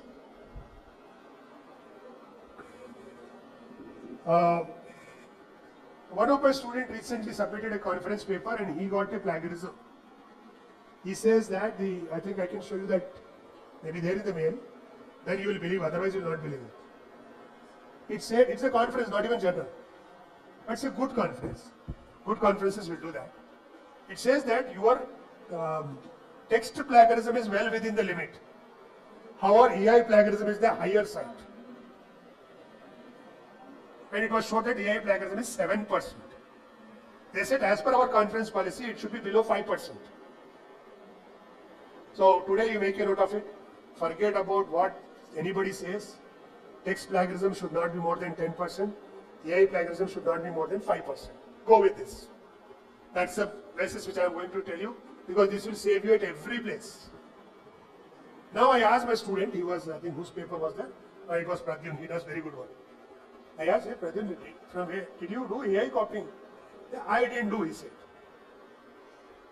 I didn't do, but since we use the technical jargon, it has linked to AI. I said, okay, there are only one paragraph somewhere. I said, you just rewrite it. But don't rewrite it using again AI rewriter. Okay, don't again rewrite it using AI rewriter. Because again it will identify AI plagiarism, so better you write it. Okay. Then he write that particular thing, it was some 5-6 lines, he just wrote into 2 lines.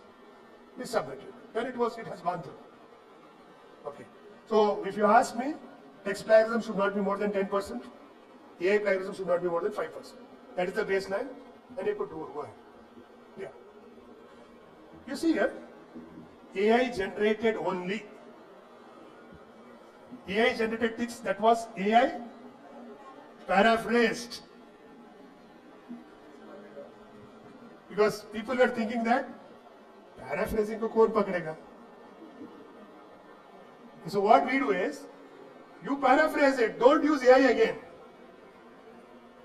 Think and again rewrite it.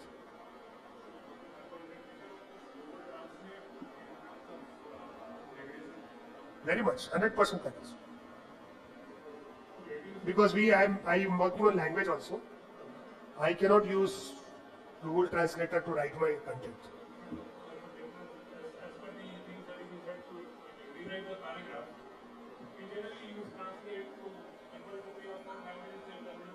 But it will identify it.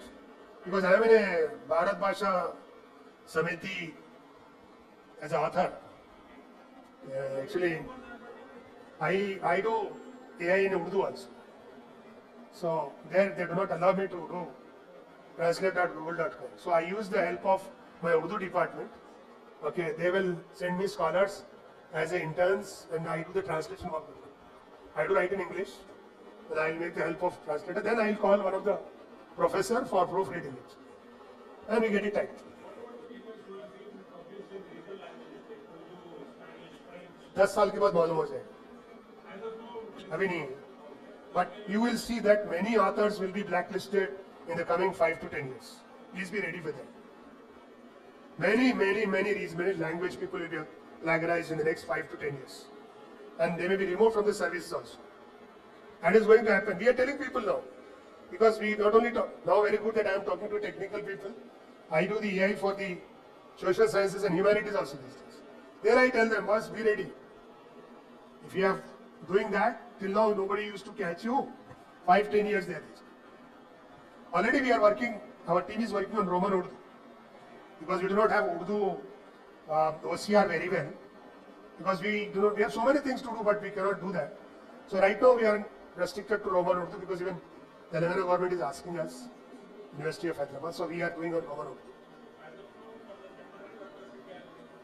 No, but our university has that system. That is it. But I think you all know about the multilingual aspect. Okay. Universal acceptance. You know that UA. Whenever you have a time, please go through it. UA ready things have come.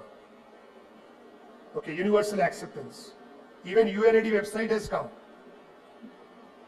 .Bharat. There is no case of .com now. Government services are being translated to many of the Indian languages. Okay. Why should I read an email always in English? Why not in Urdu? Okay. Please read. Please go to that If you are interested, do let us know, because I am president of Internet Society. We work in that domain, universal acceptance at the international level. And India is a very good potential for that particular thing. We are even telling people to write programming in regional language. We are talking about OS development in regional language. OS development in regional language. You can think about it. Networks in regional language. Okay. We are having a tie-up with the ICANN. Hope you heard about ICANN. Okay, ICANN. Okay, with that, if any of your institutions are interested, we'll help you in that particular thing. Yeah, I'm done. Probably I have taken a lot amount of time. Hope I have not bored you.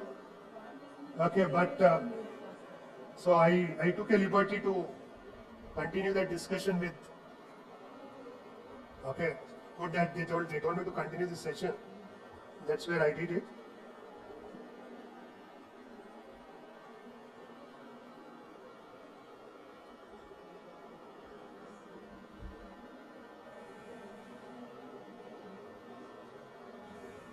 So I'm done with you. So any questions you have further, we could discuss. Hope I know. I think it was a tough time for you that I was there with you for so many hours. No.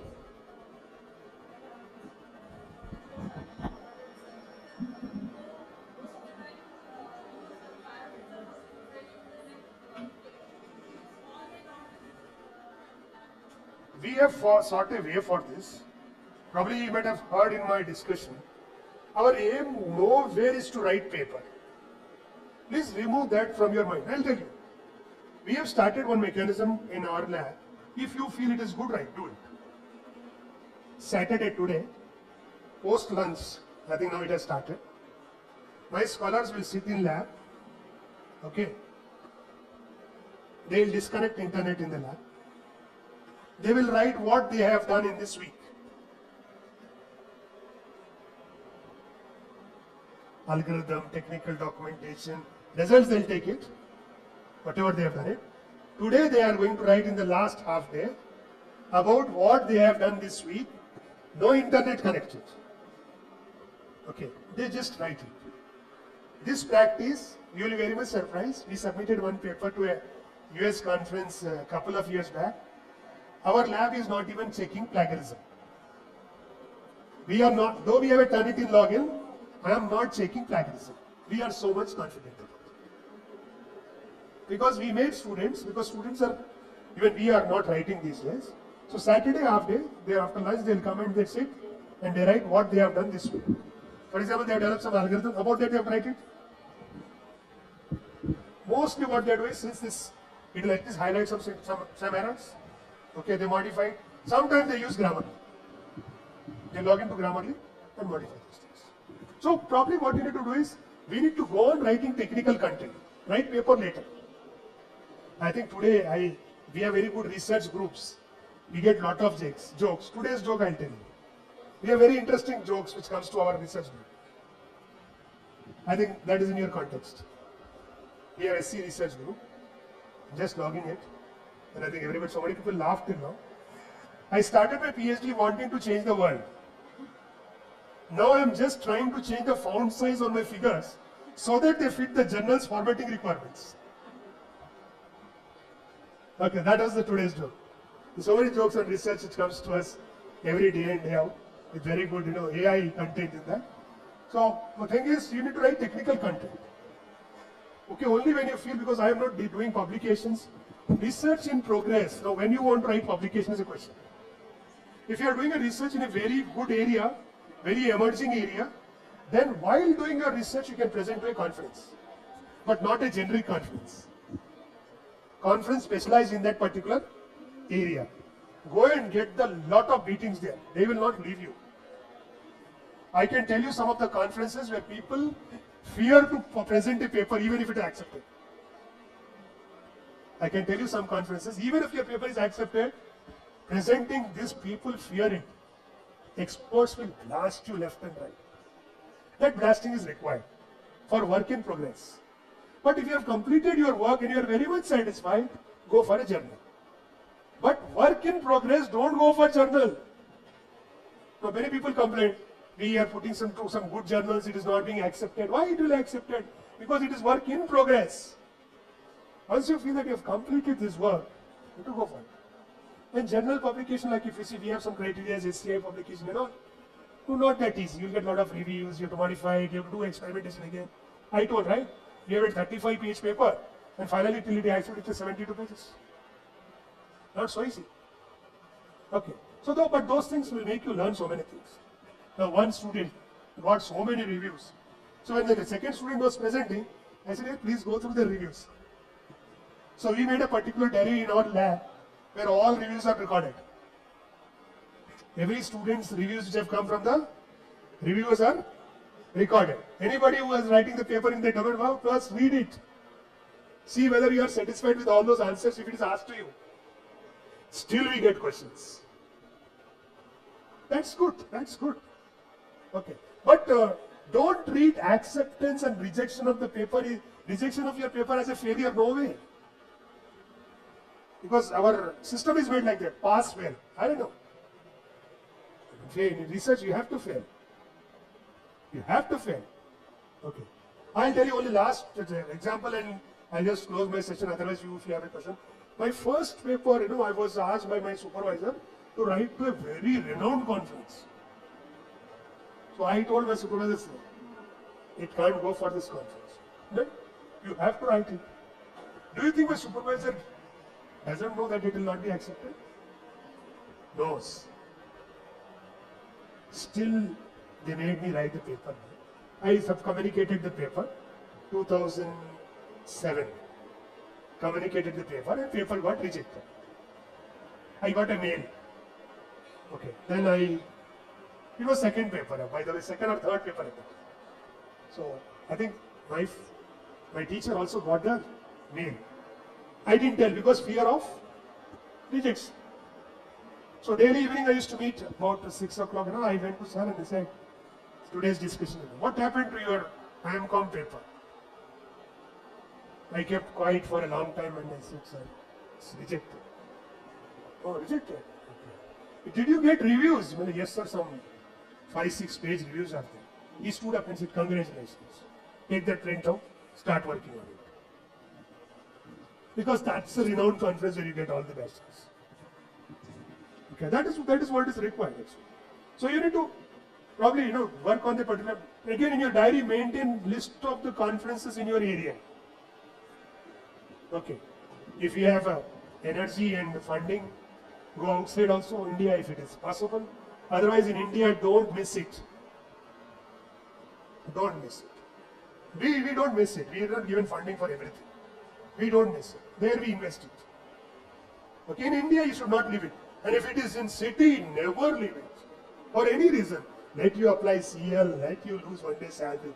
Because that is not at all important because all people are coming there, you can spend time there. Don't miss any such event happening here at Hyderabad at least. If you are here from here, please. That is very much required. Don't forget about all those things. College, fair condition, CL. If you apply, you are leaving. Yeah, any other questions? I'm sorry, probably I've taken a lot of time with you. Thank you. I would like to express my sincere gratitude to our esteemed speaker, Dr. Salman Abdul Moiz, sir, for sharing his valuable knowledge and insights with us. Your session was truly informative, engaging, and inspiring, sir. Thank you. Now I request all the participants to make a folder on desktop with team name. The folder should contain 4 documents: article summary, project, report of industrial visit, and reflection journal. Thank you.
Good afternoon, everyone. Distinguished dignitaries, respected faculty members, esteemed resource persons, and my dear participants. A warm and hearty welcome to the valedictory function of Atal Academy sponsored 6-day offline FDP on Explainable and Responsible AI for Healthcare. From medical imaging to generative AI systems. Conducted from 6th to 11th July at Mufahhamja College of Engineering and Technology. Over the past 6 enriching days, this FDP has served as a vibrant platform for learning, collaboration, and knowledge sharing in the rapid evolving field of AI for healthcare. We are delighted to come together today to celebrate the successful completion of this academic journey. To invoke the blessings of the Almighty, I now invite Mr. Muhammad Ahmed to recite the Holy Quran. أعوذ بالله من الشيطان الرجيم بسم الله الرحمن الرحيم قد أفلح من تزكى وذكر اسم ربه فصلى بل تؤثرون الحياة الدنيا والآخرة خير وأبقى إن هذا لفي الصحف الأولى صحف إبراهيم وموسى صدق الله العظيم. Our distinguished dignitaries to kindly grace the dais. I respectfully invite Professor Salman Abdul Moiz, University of Hyderabad on the dais.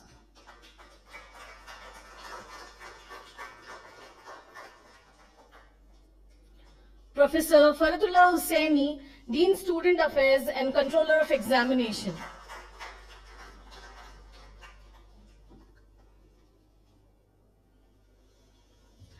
Mr. K.V. Narasimha Rao, Sir, Registrar.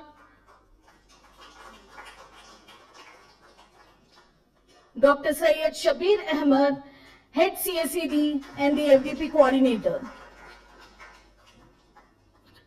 Dr. Maniza Hijab, Head CSED.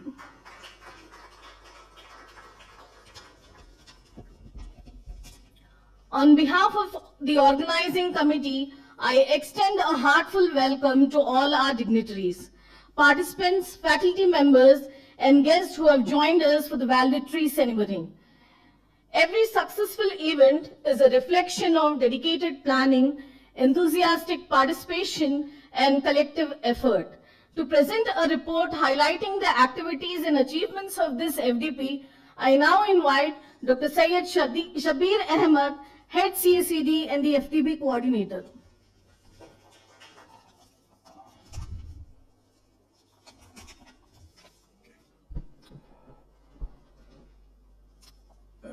Respected University of Hyderabad Professor Salman Abdul Moiz, sir, respected Dean Student Affairs and Control of Examinations Professor Farhatullah Hussaini, sir, and respected Registrar Mr. Narasimha Rao garu, our Mariza Hijab Madam, faculty members, participants, ladies and gentlemen. A very good afternoon to everyone. It is my great privilege and honor to present the coordinator's report of the AICTE Atal sponsored 6-day faculty development program on explainable and responsible AI for healthcare, from medical imaging to generative AI systems. Organized by the Department of Computer Science and Engineering, Mufahhamja College of Engineering and Technology, Hyderabad, from 6th July to 11th July 2026. First and foremost, I express my sincere gratitude to AICTE Training and Learning Academy for approving and sponsoring this faculty development program. We are grateful for the opportunity to organize this prestigious event and contribute to faculty development in one of the most impactful domain of emerging technologies. The primary objective of this FDP was to equip faculty members, researchers, and industry professionals with comprehensive knowledge and of explainable artificial intelligence, responsible AI, medical imaging, healthcare analytics, ethical AI, privacy preserving machine learning, federated learning, large language models, and generative applications in healthcare. We were privileged to host eminent academicians, researchers, medical AI experts and industry professionals from reputed institutions and organizations across the country. Their insightful lectures, practical demonstrations, interactive discussions, and hands-on sections significantly enhance the learning experience of all participants.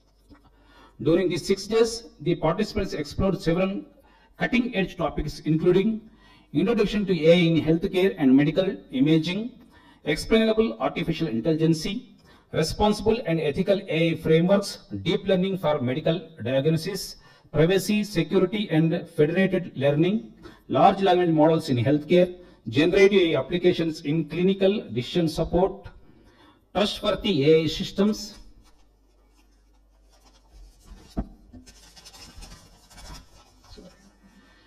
AI regulations, governance, and future research directions, hands-on section using modern AI tools and frameworks. In addition to the expert lectures and hands-on sections, we also successfully organized an industry visit to T-Hub, Hyderabad as part of this faculty development program. The visit provides participants with valuable exposure to one of the India's leading innovation and startup ecosystem. During the visit, participants interacted with industry experts, explored cutting-edge technologies, gained insights into the AI-driven startups, innovation practices, entrepreneurships, and the translation of research into real-world healthcare solutions. This industry interaction effectively bridged the gap between academia and industry, enriching the overall learning experience and aligning with the objective of the ATAL FDP. The program received an overwhelming response from faculty members across India. Participants represented engineering colleges, universities, research organizations, and healthcare institutions, making the FDP an excellent platform for knowledge sharing and interdisciplinary collaborations. Throughout the program, every section was followed by engaging interactions, question and answers, discussions, and exchange of innovative ideas. The enthusiasm, active participation, and commitment shown all the participants made this FDP a grand success. As part of the ATAL academic guidelines, daily attendance, feedback collection, assignments, and participant engagements activities were conducted successfully.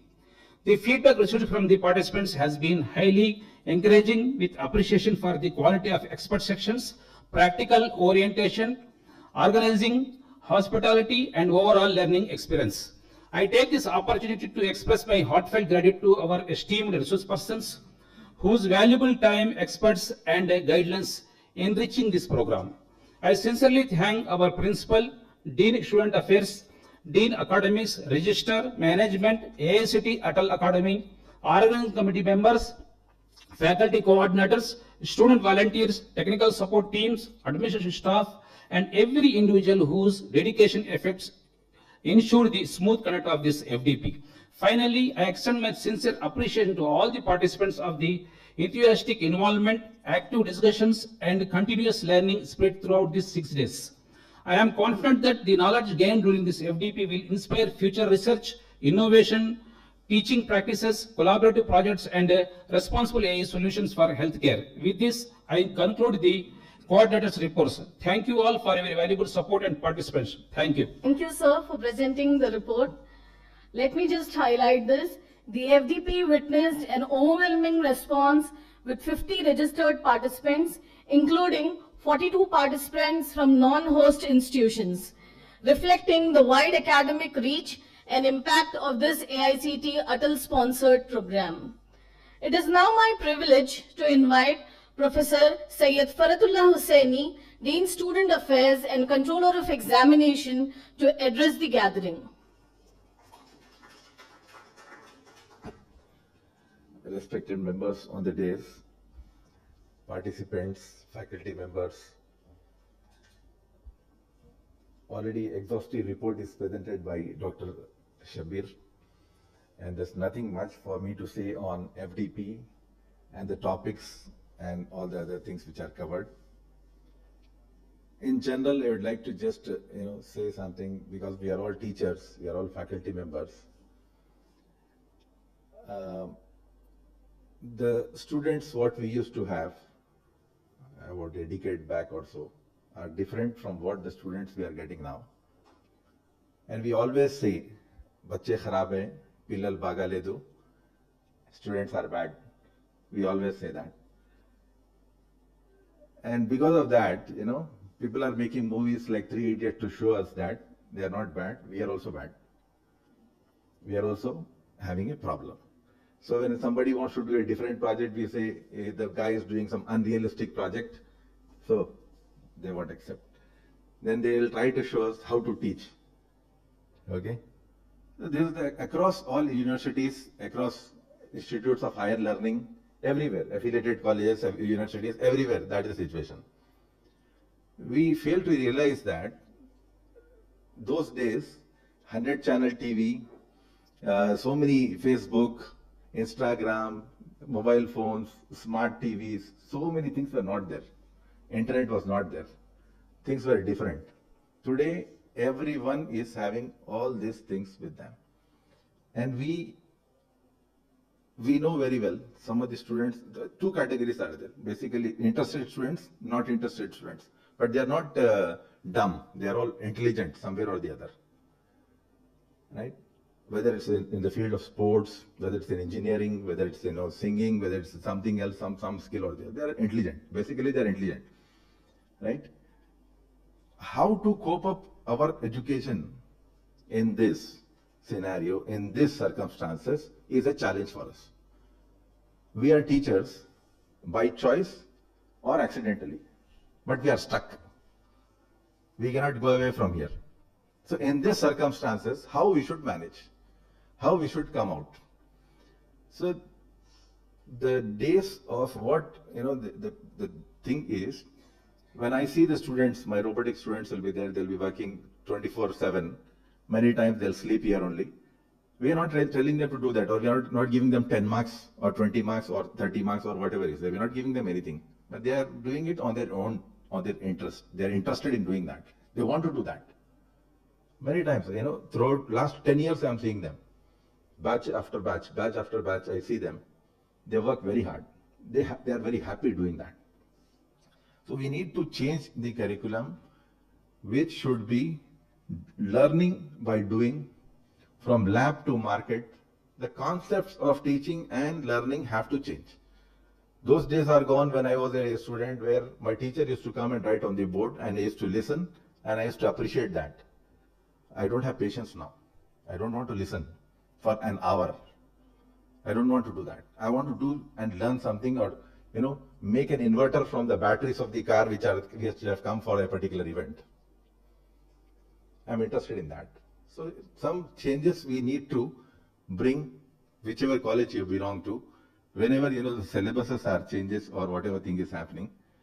I'd like you to think in that direction. So as a teacher, this is what I wanted to tell you. So what matters at the end is, see, we have seen many students from our college who have graduated and they are doing wonders. They have earned a lot of money they are doing. Many times we told those students, ये बेकार है, ये कुछ नहीं कर सकता. ये वेड़ की है मरादू. But that fellow is earning crores of rupees.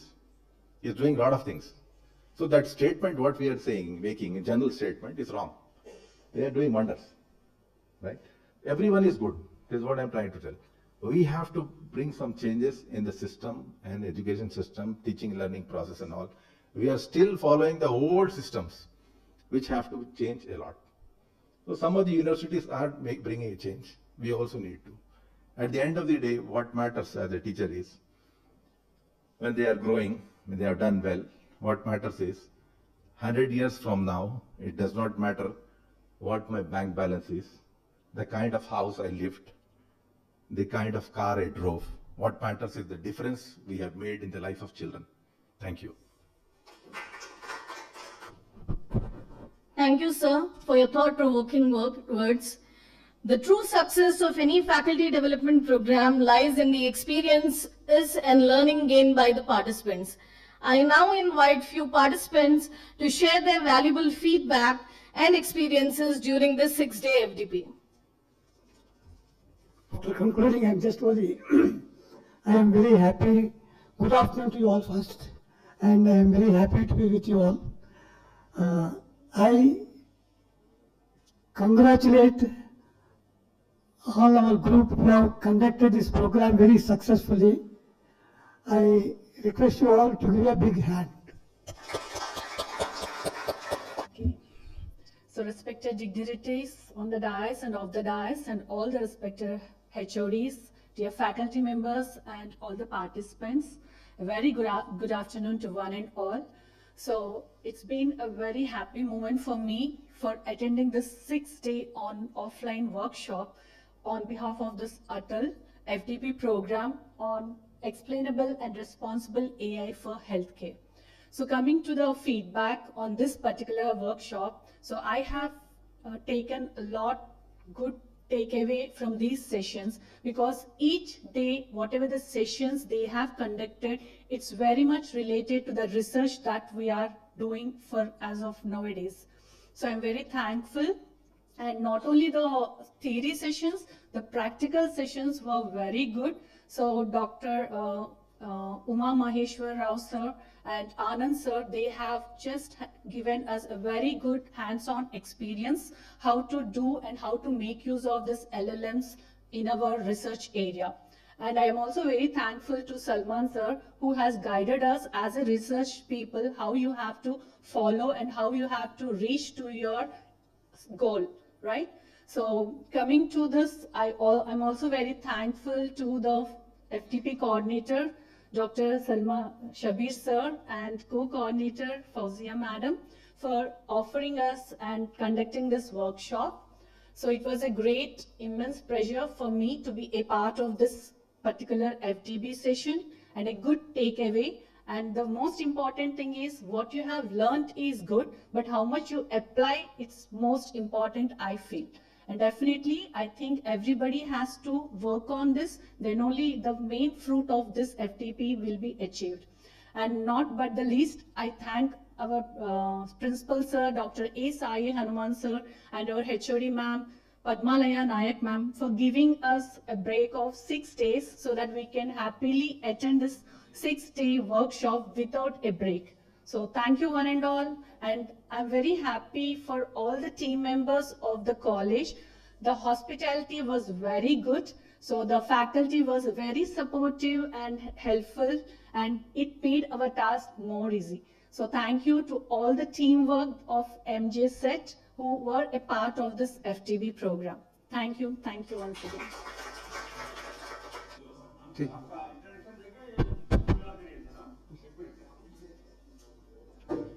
So, me, Mujtaba Ghulam Muqeed, I'm from Methodist College of Engineering and Technology. The FDP, which has been conducted on the very latest and trending technology emerging, like explainable AI in the healthcare system, is very much informative. And the speakers who have delivered of much insights valuable, like making the research articles and to work with real-time data sets. Even though we don't have the enough data sets in the market right now, but they have made us to prepare a synthetic data set and to apply appropriate the model selections on that and to evaluate the accuracies and all those things, which was very much helpful for us. And till date, if you are going to look at for the most Q1 top ranked journals, like the Journal of Digital Computing, the Journal of Cognitive Computing, like Digital Medicine, Supercomputing, these are all the journals which stands in the SCI category of Q1 and Q2 journals, but they are in lagging of such kind of specialized topics, like summarizing the health record systems like CT scan reports, medical MRI reports by using the explainable and reasonable AI concepts. We have in singles, we can say that just only the hundreds of papers as of date now, but still we have a lot of scope to apply these kind of an emerging technologies on the latest health records, and we can able to generate the good results in the future, and which can yield to a technology and which can able to like make some fruitful results. So like this, all the coordinators who have been working extremely hard since past 1 week to make this program fruitful is really very enjoyable, and we have learned very like hands-on experience on this, and we look to have these kind of future programs with this institution as well as other institutions to have this kind. So we hope really we have got so much valuable insights. Thanks a lot for your. Thank you. I am Dr. K. Vaidehi, Professor from CSE Department and Head of the Department from Artificial Intelligence and Data Science and Computer Engineering Department from Stanley College of Engineering and Technology for Women. So we organized ATAL FDP twice. So this ATAL FDP, well organized by MJ Engineering College, and all the resource persons, they have given very good insights. We gone through the presentations also. So Professor Salman sir has given an introduction, and B.V. Subramaniam sir from NIT Warangal has given a very good insight to us, and Professor Sudha ma'am has given very good introduction about ethics and explainable AI, and Uma Maheshwar sir has given experiential learning. He has given hands-on training also, and Anand sir has given very good insights to us. So current trend topic, explainable and responsible AI, they have explained very well, and they have given the experiential learning also. So in healthcare, they have given the inputs. So this one, it will be helpful for the faculty as well as the students to use their projects. So faculty, those who are doing research, it will be very helpful. So all our research scholars, they participated in this FDP and they got benefited. Then they explained the journals also. The 2 journals they explained thoroughly. So it will be helpful for our research scholars.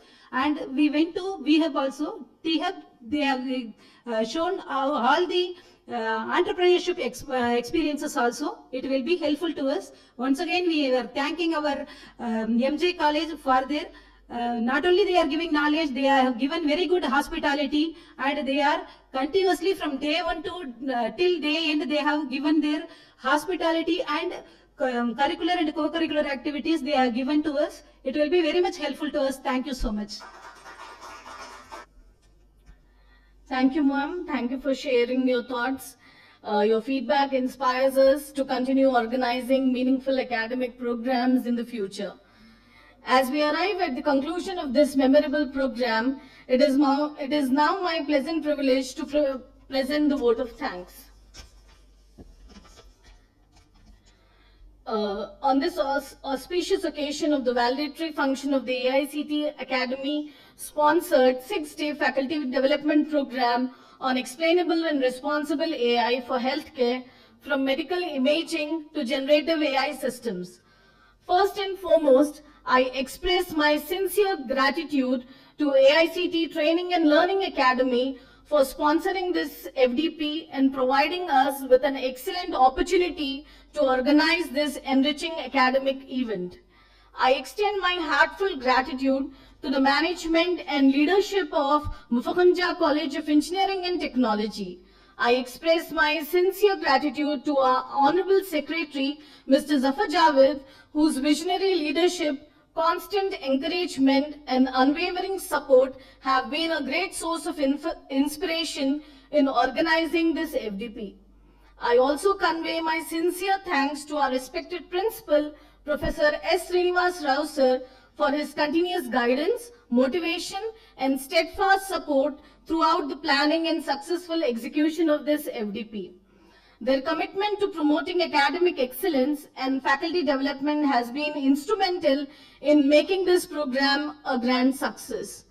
I offer my sincere thanks to our esteemed dignitaries, Professor Farhatullah Hussaini sir, Dean Student Affairs and Controller of Examination, Mr. K.V. Narasimha Rao sir, Registrar MJCET, Dr. Maniza Hijab Madam, Head CSED, Professor Syed Shabir Ahmed sir, Coordinator and Head CSED, Dr. Femina Tarannum Madam, Head CS Data Science, and all the resource persons who are not present right now, who are present and not present right now, for gracing today's valedictory function and motivating us with their presence and guidance. A special word of thanks goes to all 50 registered participants, especially the 42 faculty members from non-host institution whose enthusiastic participation, active discussion and commitment made this FDP truly interactive and successful. I sincerely thank the organizing committee, faculty members, technical teams, teaching and non-teaching staff whose tireless efforts behind the scene ensured the smooth conduct of every session throughout these 6 days. I would also like to place on record our sincere thanks to our friends from print and electronic media for their valuable presence and coverage of this FDP. Your support in highlighting academic initiatives such as this helps promote knowledge sharing and showcases the institution's commitment to excellence in teaching, research, and innovation. We truly appreciate your cooperation and continued support. Thank you everyone for your gracious presence and active participation. With this, we formally conclude the valedictory function of the AICTE-sponsored 6-day offline faculty development program on explainable and responsible AI for healthcare, from medical imaging to generative AI system. We wish all our participants continued success in their academic and professional endeavors. Thank you and have a wonderful day.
गणमन अधिनायक जय हे भारत भाग्य विधाता पंजाब सिंध गुजरात मराठा द्राविड उत्कल गंगा विंध्य हिमाचल यमुना गंगा उच्चल जलधि तरंगा तव शुभ नामे जागे तव शुभ आशीष मांगे गाहे तव जय गाथा जन गण मंगल दायक जय हे भारत भाग्य विधाता जय हे जय हे जय हे